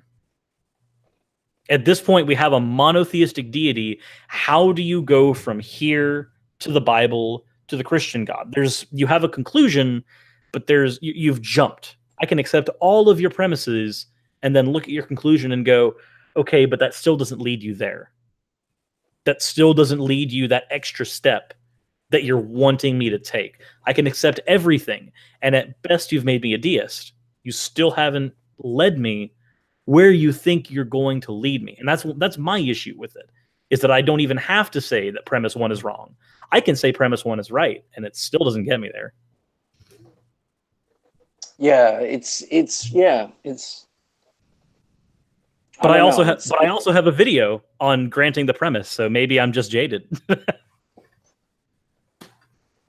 Well, it's such a complicated. That's where my interest in epistemology, the street epistemology, is right now, because I agree with everything you said in your critique of your side's street epistemology. I thought it was actually a devastating critique, and it's as far as I can see, it's 100% accurate. Why I'm interested in it is because they're asking questions that might actually lead to truth, actual truth. They are not being combative. So they already have a conclusion in their mind. So that's dishonest. If I'm asking you leading questions, Suris, and I'm trying to lead you to something, so maybe the apologists are doing the same thing. It's dishonest. I already know God exists, and I'm just trying to lead you into it, right? Am I being dishonest? Is my entire premise? You see what I'm asking? And you pointed out I think you see what I'm asking, right? You pointed out on the epistemologist side why you said it was dishonest. They're trying to lead you somewhere, and they're not doing any self-evaluation when they do it. Right. Now, if I'm doing the same thing with apologists, are not I being dishonest too? By that same notion, yes. Okay. Therein lies the problem. If we are supposedly having a philosophical conversation, you and I, and we're being 100% honest, I can 100% believe God exists, and you can 100% believe God doesn't exist. If we arrive at the conversation, if we go about having an honest conversation, the truth will appear in the conversation itself. Correct? Or maybe not. I mean, it's much more likely to appear in the conversation than it is to appear because you tried to lead me towards an agenda. Right. So if I start out, I'm going to now scam Suris into believing in God because I'm going to, we're having an honest conversation up to a point, and now I'm going to put in standard Christian apologetics. First of all, you're trained in it, so you're going to know I'm doing it. But even if you were just it might work with man on the street. It would probably work man on the street. That's probably why people do it. It probably can work for man on the street. Because I've noticed, for instance, I had a conversation with a friend of mine where I brought up the problem of evil, but this was a friend of mine who he was basically culturally Christian. He was Christian insofar as he was raised in it, and so here's where he is. Right. And when we had our conversation, I brought up the problems of evil. He was just like, "Wow, I'd never thought of it that way." But that's a weird thing for me to hear, because based on the group that I deal with here, on Twitter and on YouTube, everybody's heard of the problem of evil. Right. It's old hat for most of these people, but your standard man on the street, it's not old hat. Never heard it something before. They haven't considered. They've just been told. The Kalam, all that stuff. They will never have heard of the Kalam. They'll just be like, what is the Kalam? Who is William Lane Craig? Because exactly. To me, I view William, I view him as almost a household name, because he comes up in conversation so much in the crowd that I deal with, and everybody that I deal with knows about him. So for me, I view William Lane Craig as a household name. But then when I talk to your normal lay people, he's not a household name. He's not part of your standard culture in America. Yeah, I had no idea who he was until I was on Twitter. I'd never heard of him before. And that's a weird thing for me, because I've grown up knowing that certain things like video games. There's going to be certain video games that people just don't know. But if you're in a standard house and you mention Mario or Sonic, they'll know who you're talking about. It's right. I've grown up with that.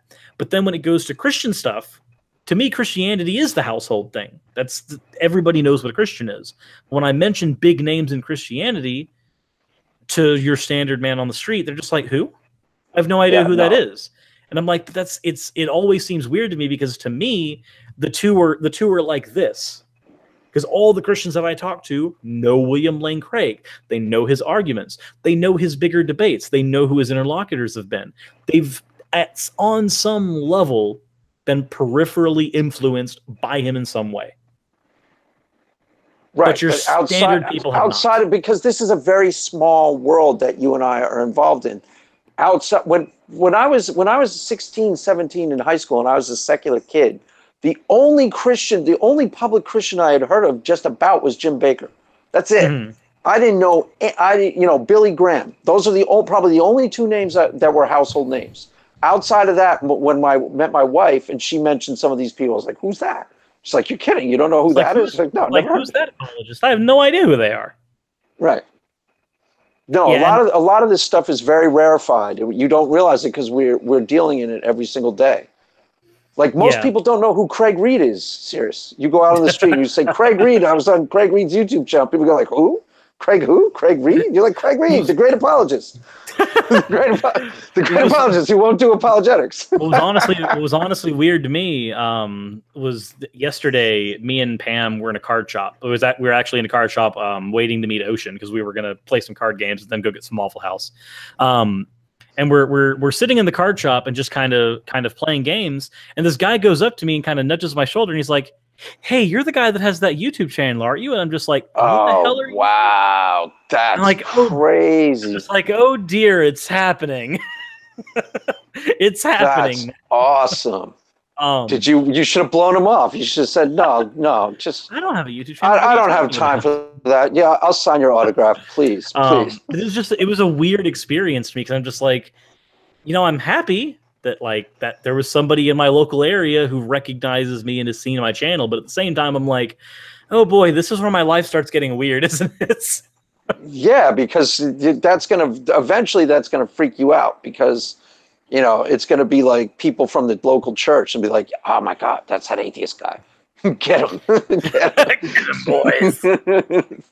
Yeah, at that point, I'm just they're gonna weird. But it was, I'm just doing it for the money. You're just running off. Just be like, just do it for the money. I'm just doing it for the money. I do not make enough money off YouTube to even make that claim make sense. Yeah, but one day, Suris, one day our ship will come in. Don't you worry. Maybe. Don't eventually. You worry, Mr. Suris. I have been accused of when I was engaging in a conversation. It was an atheist versus theist debate, and somebody claimed that, Suris, you can't even have a horse in this conversation anymore because you're biased because of your YouTube channel. And I'm just like, I have public videos where I admit when I'm wrong. How could you even say that? Who said that? Who said that to you?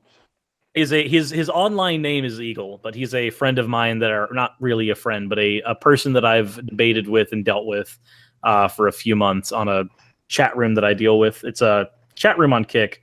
Anybody who's watching my channel who was there for the first 100 or 200 subscribers, they were all from Kick.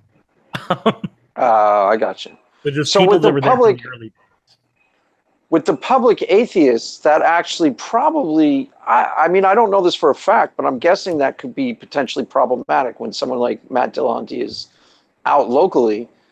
I mean, Jordan Peterson is actually well known. Like, my wife knows who he is. Matt Dillahunty, she does not. She'd never heard of him at all. But Jordan Peterson, he's broken into mainstream, he'll be on Bill Maher and things like that.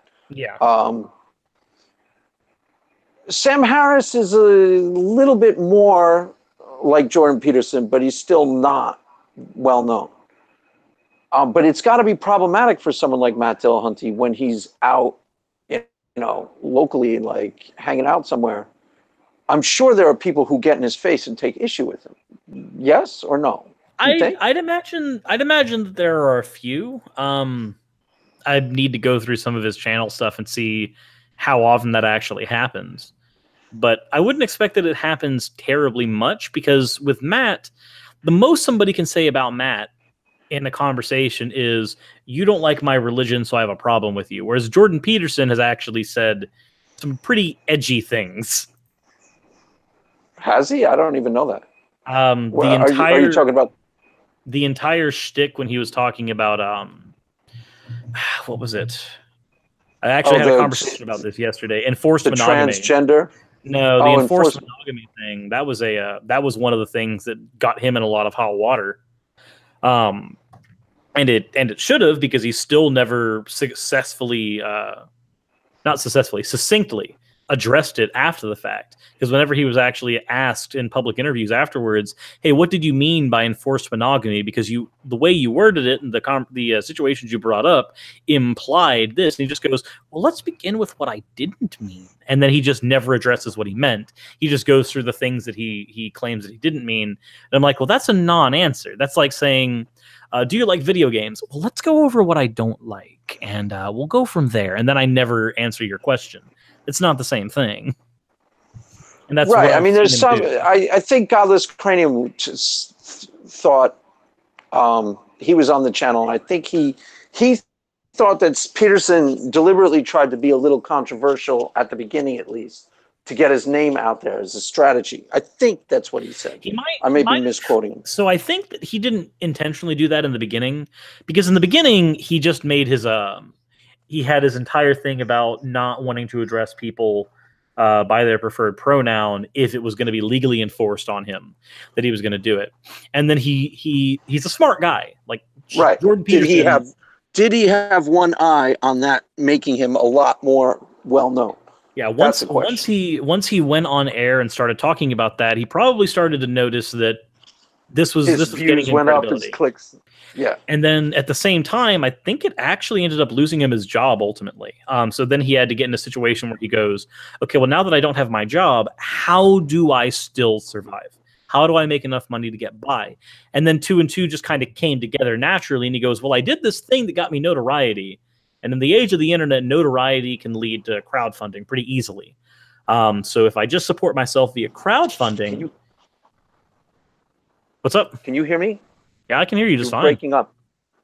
You just broke. I couldn't hear you in the last things you said. Something about crowdfunding. I was saying that since Jordan Peterson is very smart, he probably realized that when he got to a certain point, he goes, okay, well, I need to support myself. How will I do that? Well, I can use crowdfunding because I'm gaining notoriety. Okay, how do I gain more notoriety? Oh, I can be more controversial for a little bit and gain that notoriety. And he's actually said, he's actually talked about this being his approach in a live discussion that he did about a year ago, where he publicly went out and said that when they, or it wasn't about a year ago, it was like half a year ago, within the year, he publicly went out and said, when I say things they don't like, they protest me. And when they protest me, my Patreon dollars go up. And when they don't say anything about me, the Patreon dollars then still go up. And he talks about his strategy of how he handled his financial situation. So I think that it's something that started out as a method for, supporting himself since he had lost his job, but now he realizes that he's in a position that he's dug for himself, and he has to figure out what he's doing with that position. It's like the old adage that there's no such thing as bad publicity. Being a YouTuber, you kind of almost totally understand how that works in the real world, right? Because if somebody starts bashing Suris, it puts your name out there. Even if I'm saying, Suris totally sucks and he's an evil guy who kills babies and things like that, it still gets your name out there. Controversy generates clicks, and the clicks might be true. What? Yes, I didn't say that. One of them, I thought I said three things. I thought they were relatively true. It still gets your name out there, right? And you would notice it immediately as a YouTuber. Like if I put out a I hate Suris video, you'd see your clicks go up. If you got trashed in like on the media, you'd see your clicks go up. Whether people are clicking because they want to see how bad you actually are, it doesn't matter. You'd still see the benefits of the idea that there's no such thing as bad publicity. But there is a backfire effect that can happen, and this is an issue that we saw with, for instance, this happened with TJ Kirk, the Amazing Atheist. Is he put himself in a position where being controversial was his shtick? If you wanted the edgelord fedora content, you could go to TJ Kirk. Problem is that eventually you're going to hit a point where that gets kind of old. Just being controversial for the sake of being controversial, just going against the grain. It's novel, but novelty wears off. Eventually people are going to want to stay. God, it would be awful. That's why I wouldn't even consider it, because eventually people are going to want to stay for you. And if the only thing that's left about you is that you're controversial, then there's really nothing there, because you're nothing more than a reflection on what's going on in that modern day.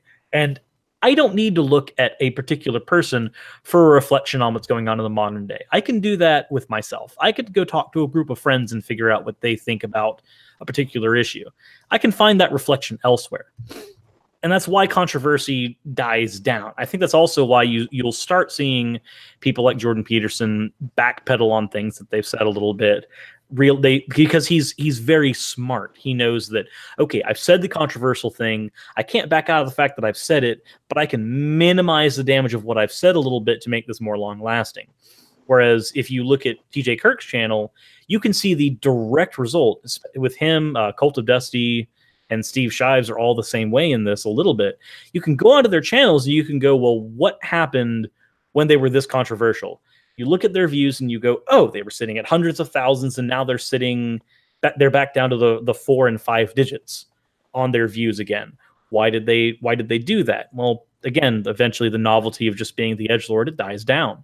So I don't find much value in doing it at all. If it means that I have to slow roll my channel the entire time, that's fine. I don't care, because just being controversial, it's not worth it. Because yeah, you'll get that notoriety in the beginning, but then that gets people there initially. But then what are they staying for? You have to give them a reason to stay. And I don't think that just being controversial is going to be enough of a reason to stay. When this brings me to another question, actually. When you started watching YouTube videos prior to becoming an atheist, right? They were actually kind of instrumental in you becoming an atheist. Yes? I was already an atheist, and then I started watching the YouTube videos themselves. How many years ago? What YouTube era are we talking about?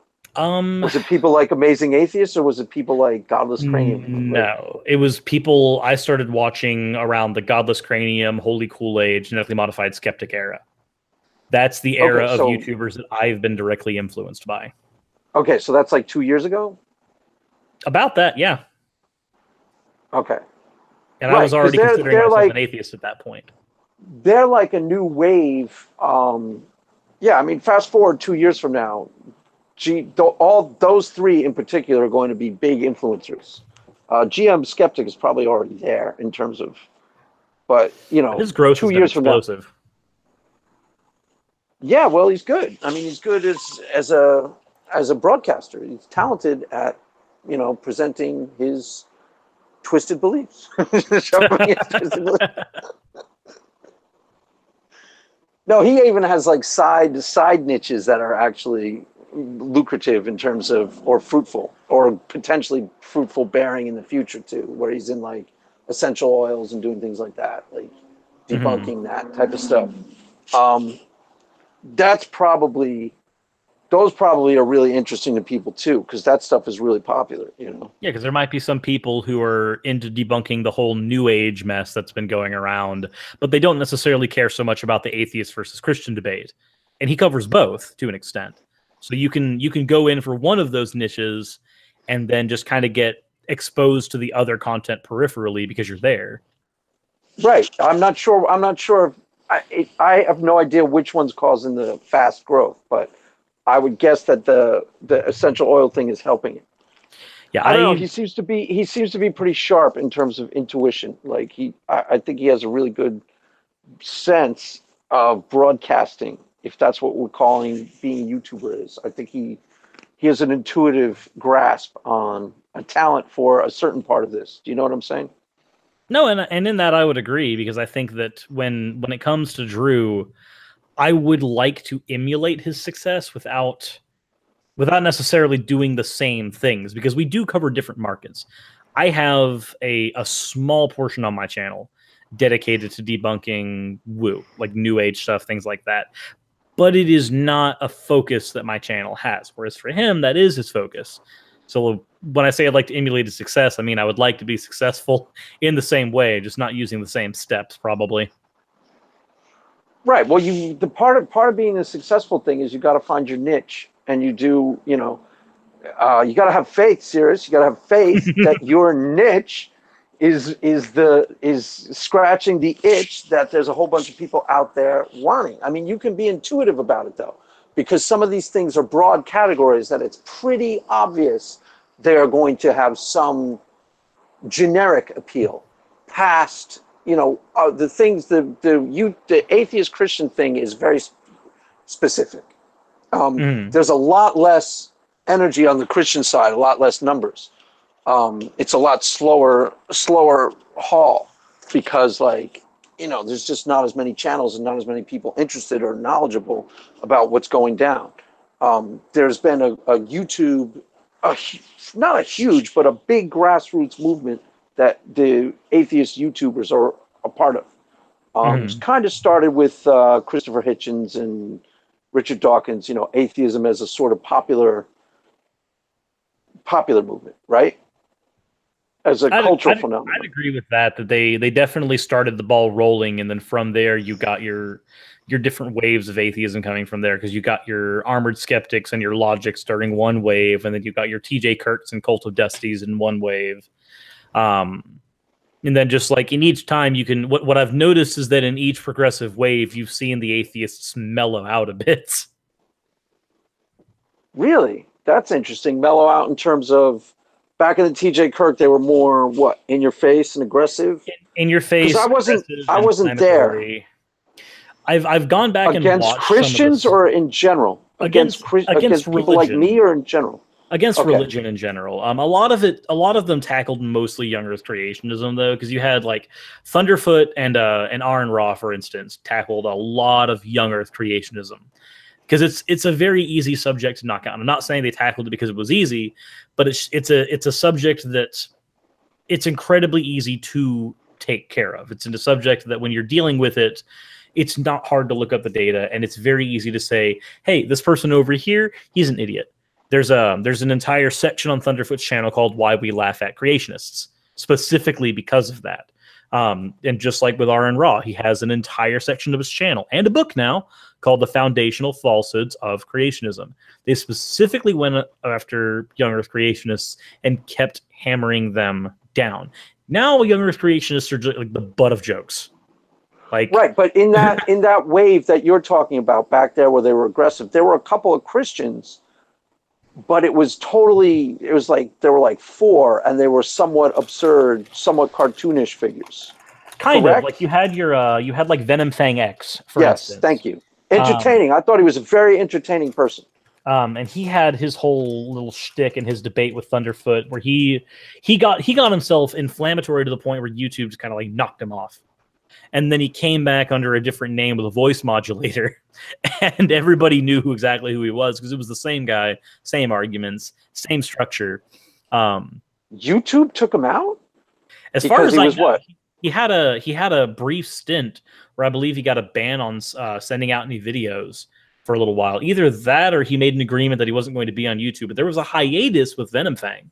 And this is all stuff that I listened to after the fact because I wasn't part of this YouTube space at the time. I had no idea this stuff was happening on YouTube until I started listening to people from my era of YouTube atheists and then started listening to some of the stuff from beforehand and piecing together the information as I could.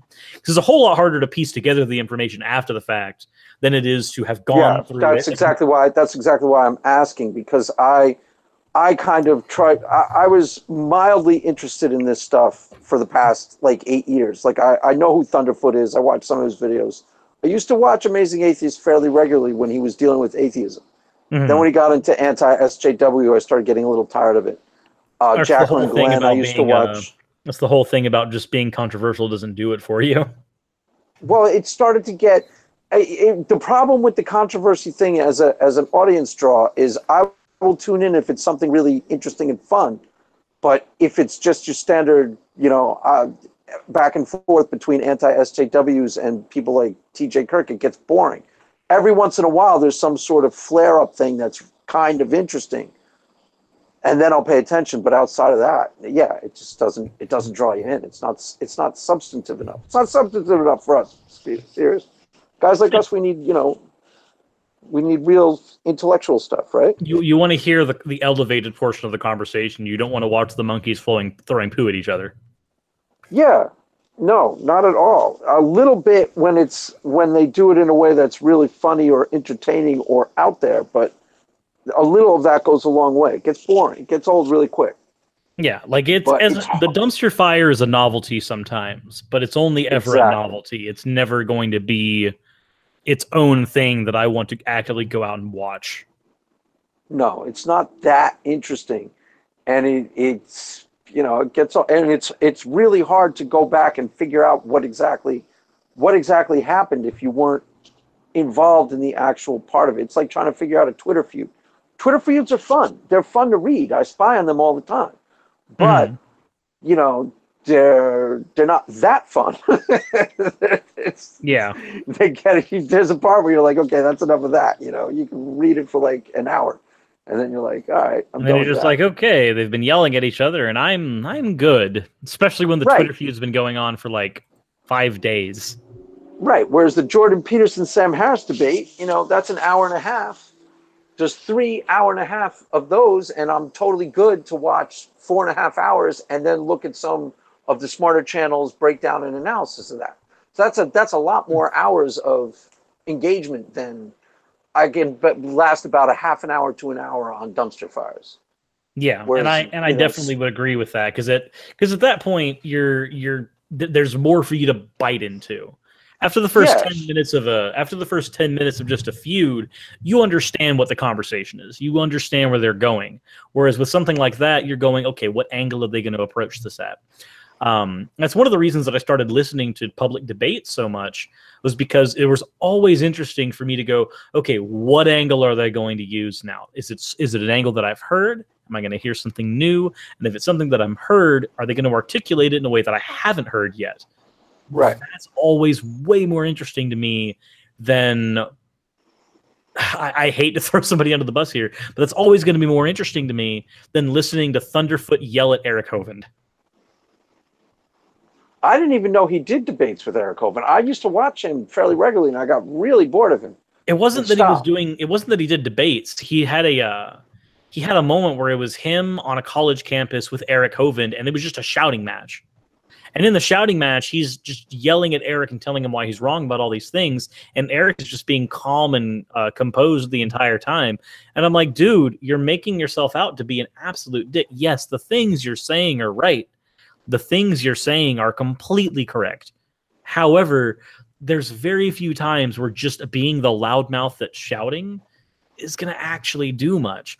Like, one of the few times that I've actually had a yelling fit here on YouTube was very recently when I was in a live conversation with Pragmatic Culture. I saw that. You posted that. You posted that yesterday. Yes. Where you started freaking out. I just went off the handle on him. Yeah, it was pretty fun. You know, it was funny too, because when you were coming on the show, one of the things I was going to start off with, I was going to say, I've even seen Shannon get into tiffs, get persnickety with people.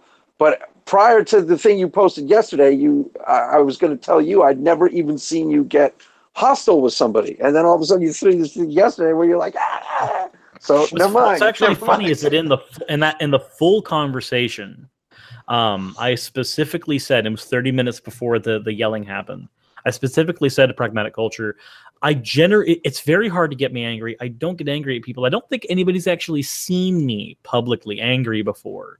And so I said, I had not. I was going to lead off this broadcast. See, you blew it. I was going to lead off this broadcast saying, I have never seen you publicly angry.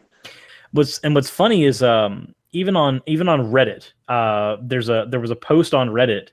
Let me see if I can find it exactly. Yes, there's a post on Reddit where it goes, Suris, this is not me jumping on you, just trying to suss things out. Pragmatic. Oh, yes. Well, you've been very friendly to me so far. Thank you. Suris. Yeah, I don't think I've really been angry at anybody before.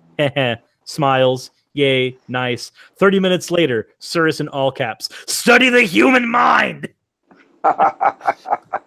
This Reddit post right there in response to that. And yeah, and that's what you were saying. That's what you said on the actual show. Where was the show? Steve, right? It was on Steve McRae's channel.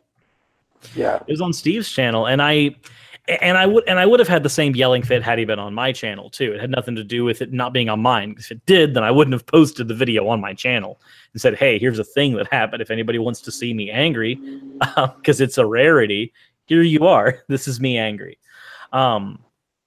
But there are certain. I find that there are some times where there's value in it when you're so incredulous that you can't find any other way to respond than anger. At that point, anger might be a little useful because then the other person's going to go, "Oh, this is rare. This is a problem." Whereas with Thunderfoot yelling at somebody, that wasn't rare. That was just him. Just him being a douche. Yeah. No, it's totally like anger is an awesomely valuable tool, especially if you don't use it.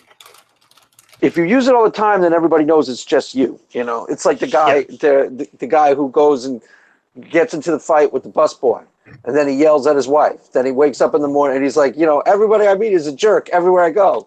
Gee, I wonder if it's you. It's like there's a common denominator here. Place he goes. There's a common denominator here. It's probably you. Right, exactly. But if you're generally really mellow, then when you get mad, people like my mother very rarely would yell. almost like maybe once every 2 years. I've only seen her yell like a couple of times. So when she did, it was like, oh my God, this is really intense. I better pay attention. Other than that, it's hard to get her riled up one way or the other. Yeah, when you have to actually try you're to kind get of like that. angry. Are you Italian? No, I'm not. I'm Indian. Indian? Like from India?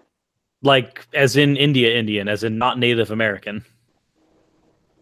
Neato. Do not. You were born here though, right? I was born here. My family for many generations has been born here, but our genealogy traces back that way. Do you know where in India? That is a very good question. I've never taken a test that would go far back enough to show me that. And you've never been, right? And I've never been. No, I haven't been outside of the country yet. That's one of the things that I desperately would like to be able to do. You've never been outside of the country? What? I am way too poor to be outside of the country. Oh, that's right. You said.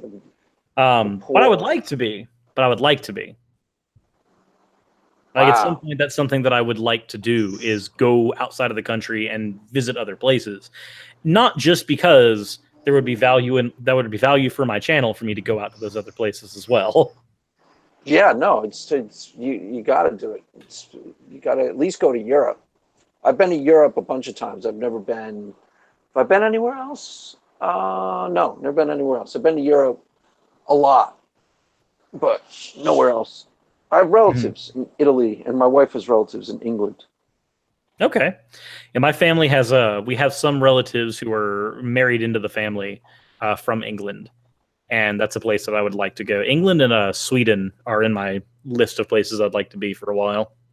Yeah, England's great. Italy, you'd love, actually. Italy would be your favorite place. I thought you were Italian because you kind of have that mellow, yeah, I'll just talk about anything. I'm good to go. And then suddenly the anger comes out, and I'm like, oh, well, everybody burns. All right, so Suris, I can talk all day, but we've been on for 2 hours, so we really have. Yeah, I could just sit here and like chill for the whole day, but it's time to wrap it up. Now, let me ask you a question before you leave. Sure. Who are some other people if I want some fresh meat for my channel, fresh atheists for the mill? For me to dismantle. Would you say I dismantled you or I demolished you? Did I demolish you or did I dismantle you? I would probably say neither of those things happened. I kind of thought I killed you, but you don't think so? All right. I don't think so. All right. If you feel like you weren't, I don't see how you can say that, but you're still an atheist, right? If you feel like you survived. You feel like you survived this. Like yes. People are not going to go like, I can't believe you sat on with Craig and he won. I thought I won. You didn't think I won? This is going to be the same thing as the freaking Sci-10 stuff that happened with Shannon at that point. Right, but that's exactly how ridiculous it is. I'm kind of underscoring the absurdity of it. Like this wasn't, with Shannon doesn't do that. She's not debating him. She's not trying to score points against him.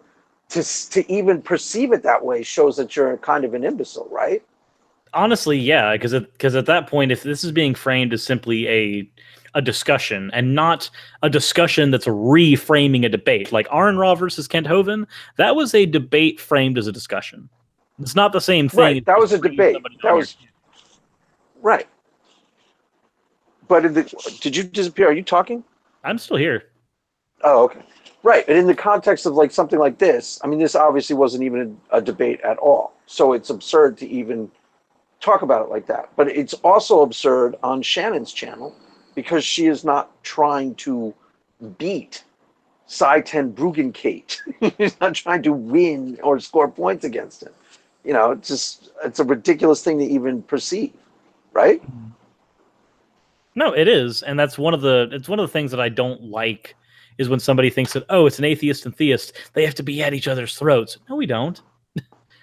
Right. We could have a nice 2 hour little genial conversation about whatever it was. What did we even talk about? We talked about a lot of stuff.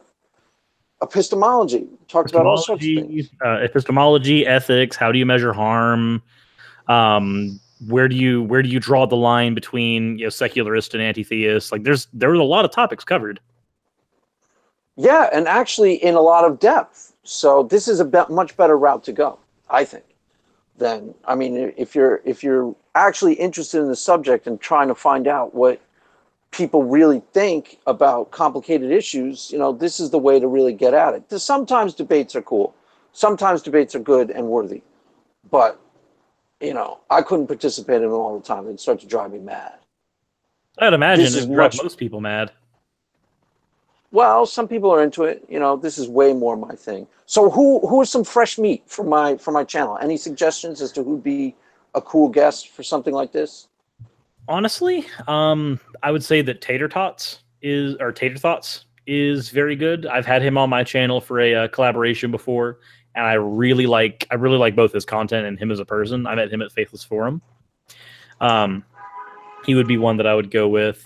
Another one that I'd probably go with, if you have met Frustrated Atheist, I would say he would be a very good one to hop on as well, because Russ is he's a very open-minded guy, and I like him a lot. Okay. Those would be my two biggest. Those would be my two biggest ones that I would suggest. Those are my two biggest gets. What's the thing you just mentioned? Where were you? It was Faithless Forum. What is that exactly? What happens was at an atheist thing? The Faithless Forum was basically a pseudo convention, where we had a bunch of people who were fans of the atheist YouTubers come and just look at the atheist/skeptic YouTubers hold panels and just little events and stuff over the course of a single day. It was a smaller event, like 50 or 60 people showing up, but it was enough. One, it filled up the room that we had allocated, so that was a thing. And you were a presenter of your channel there? Was that? I wasn't a presenter at the time. I was only a 300 sub channel, and okay. I came in and just helped. I did pretty much any volunteer duties that they needed me to do. I did those.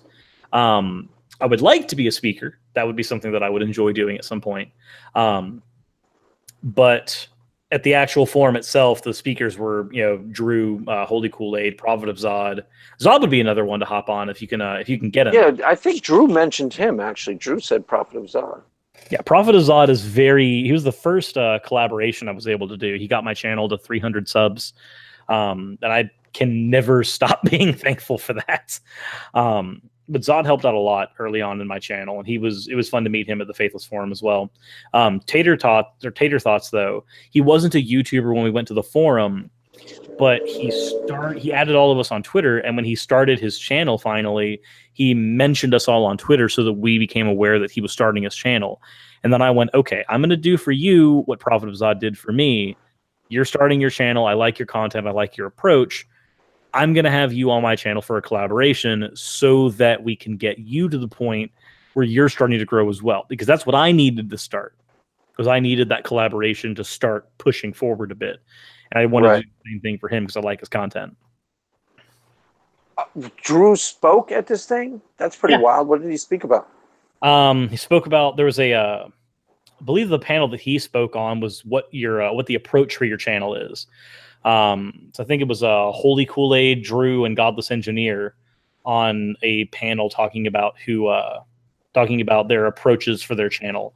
I could be wrong on who was on the panel. I know that Drew was one of them, but I actually have I have two videos on my channel where I went through how the Faithless Forum went and kind of the structure of how it was built up.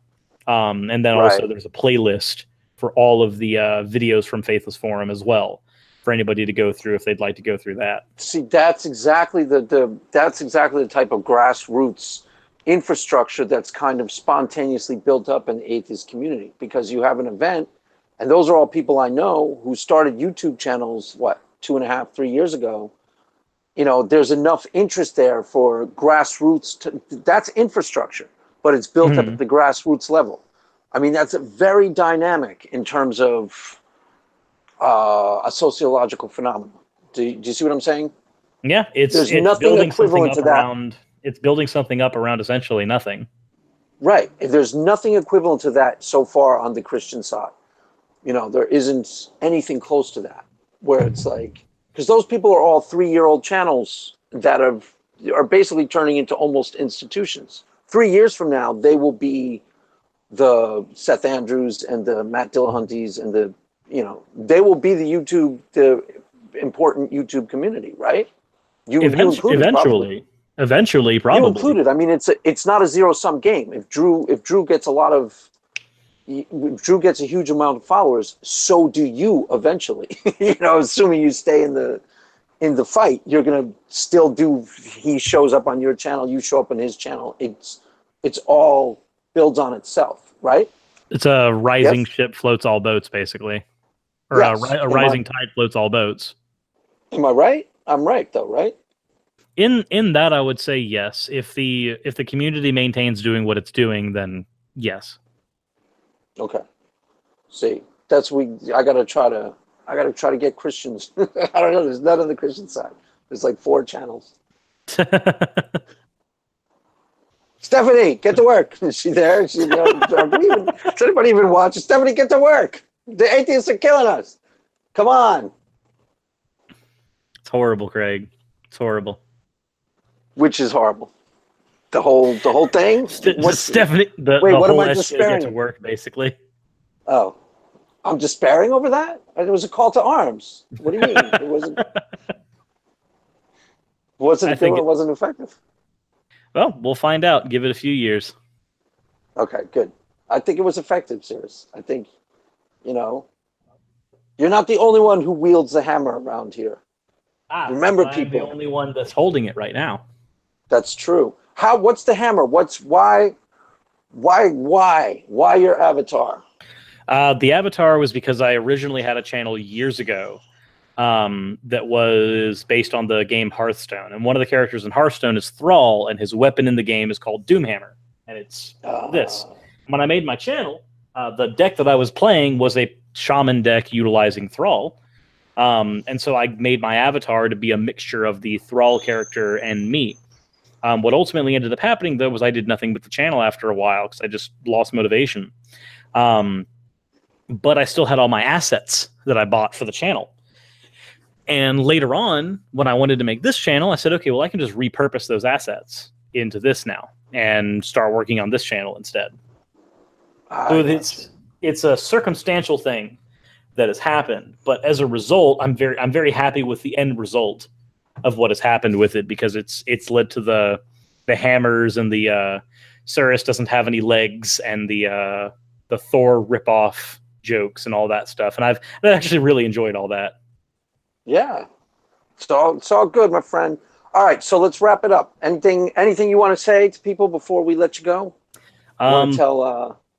If you want to find atheism, preach atheism to them. Go find atheism, people. The only thing that I would say is I have a call from Pam that I have to answer. Okay, there you go. You heard it live. The mighty Suris is signing off for tonight, people. And remember, he doesn't wield the hammer for nothing. Be careful. Be careful if you cross him. Are we done? Are you leaving? I think so. All right, my friend. So we'll do this again very soon. This was fun. This is exactly how it's supposed to be.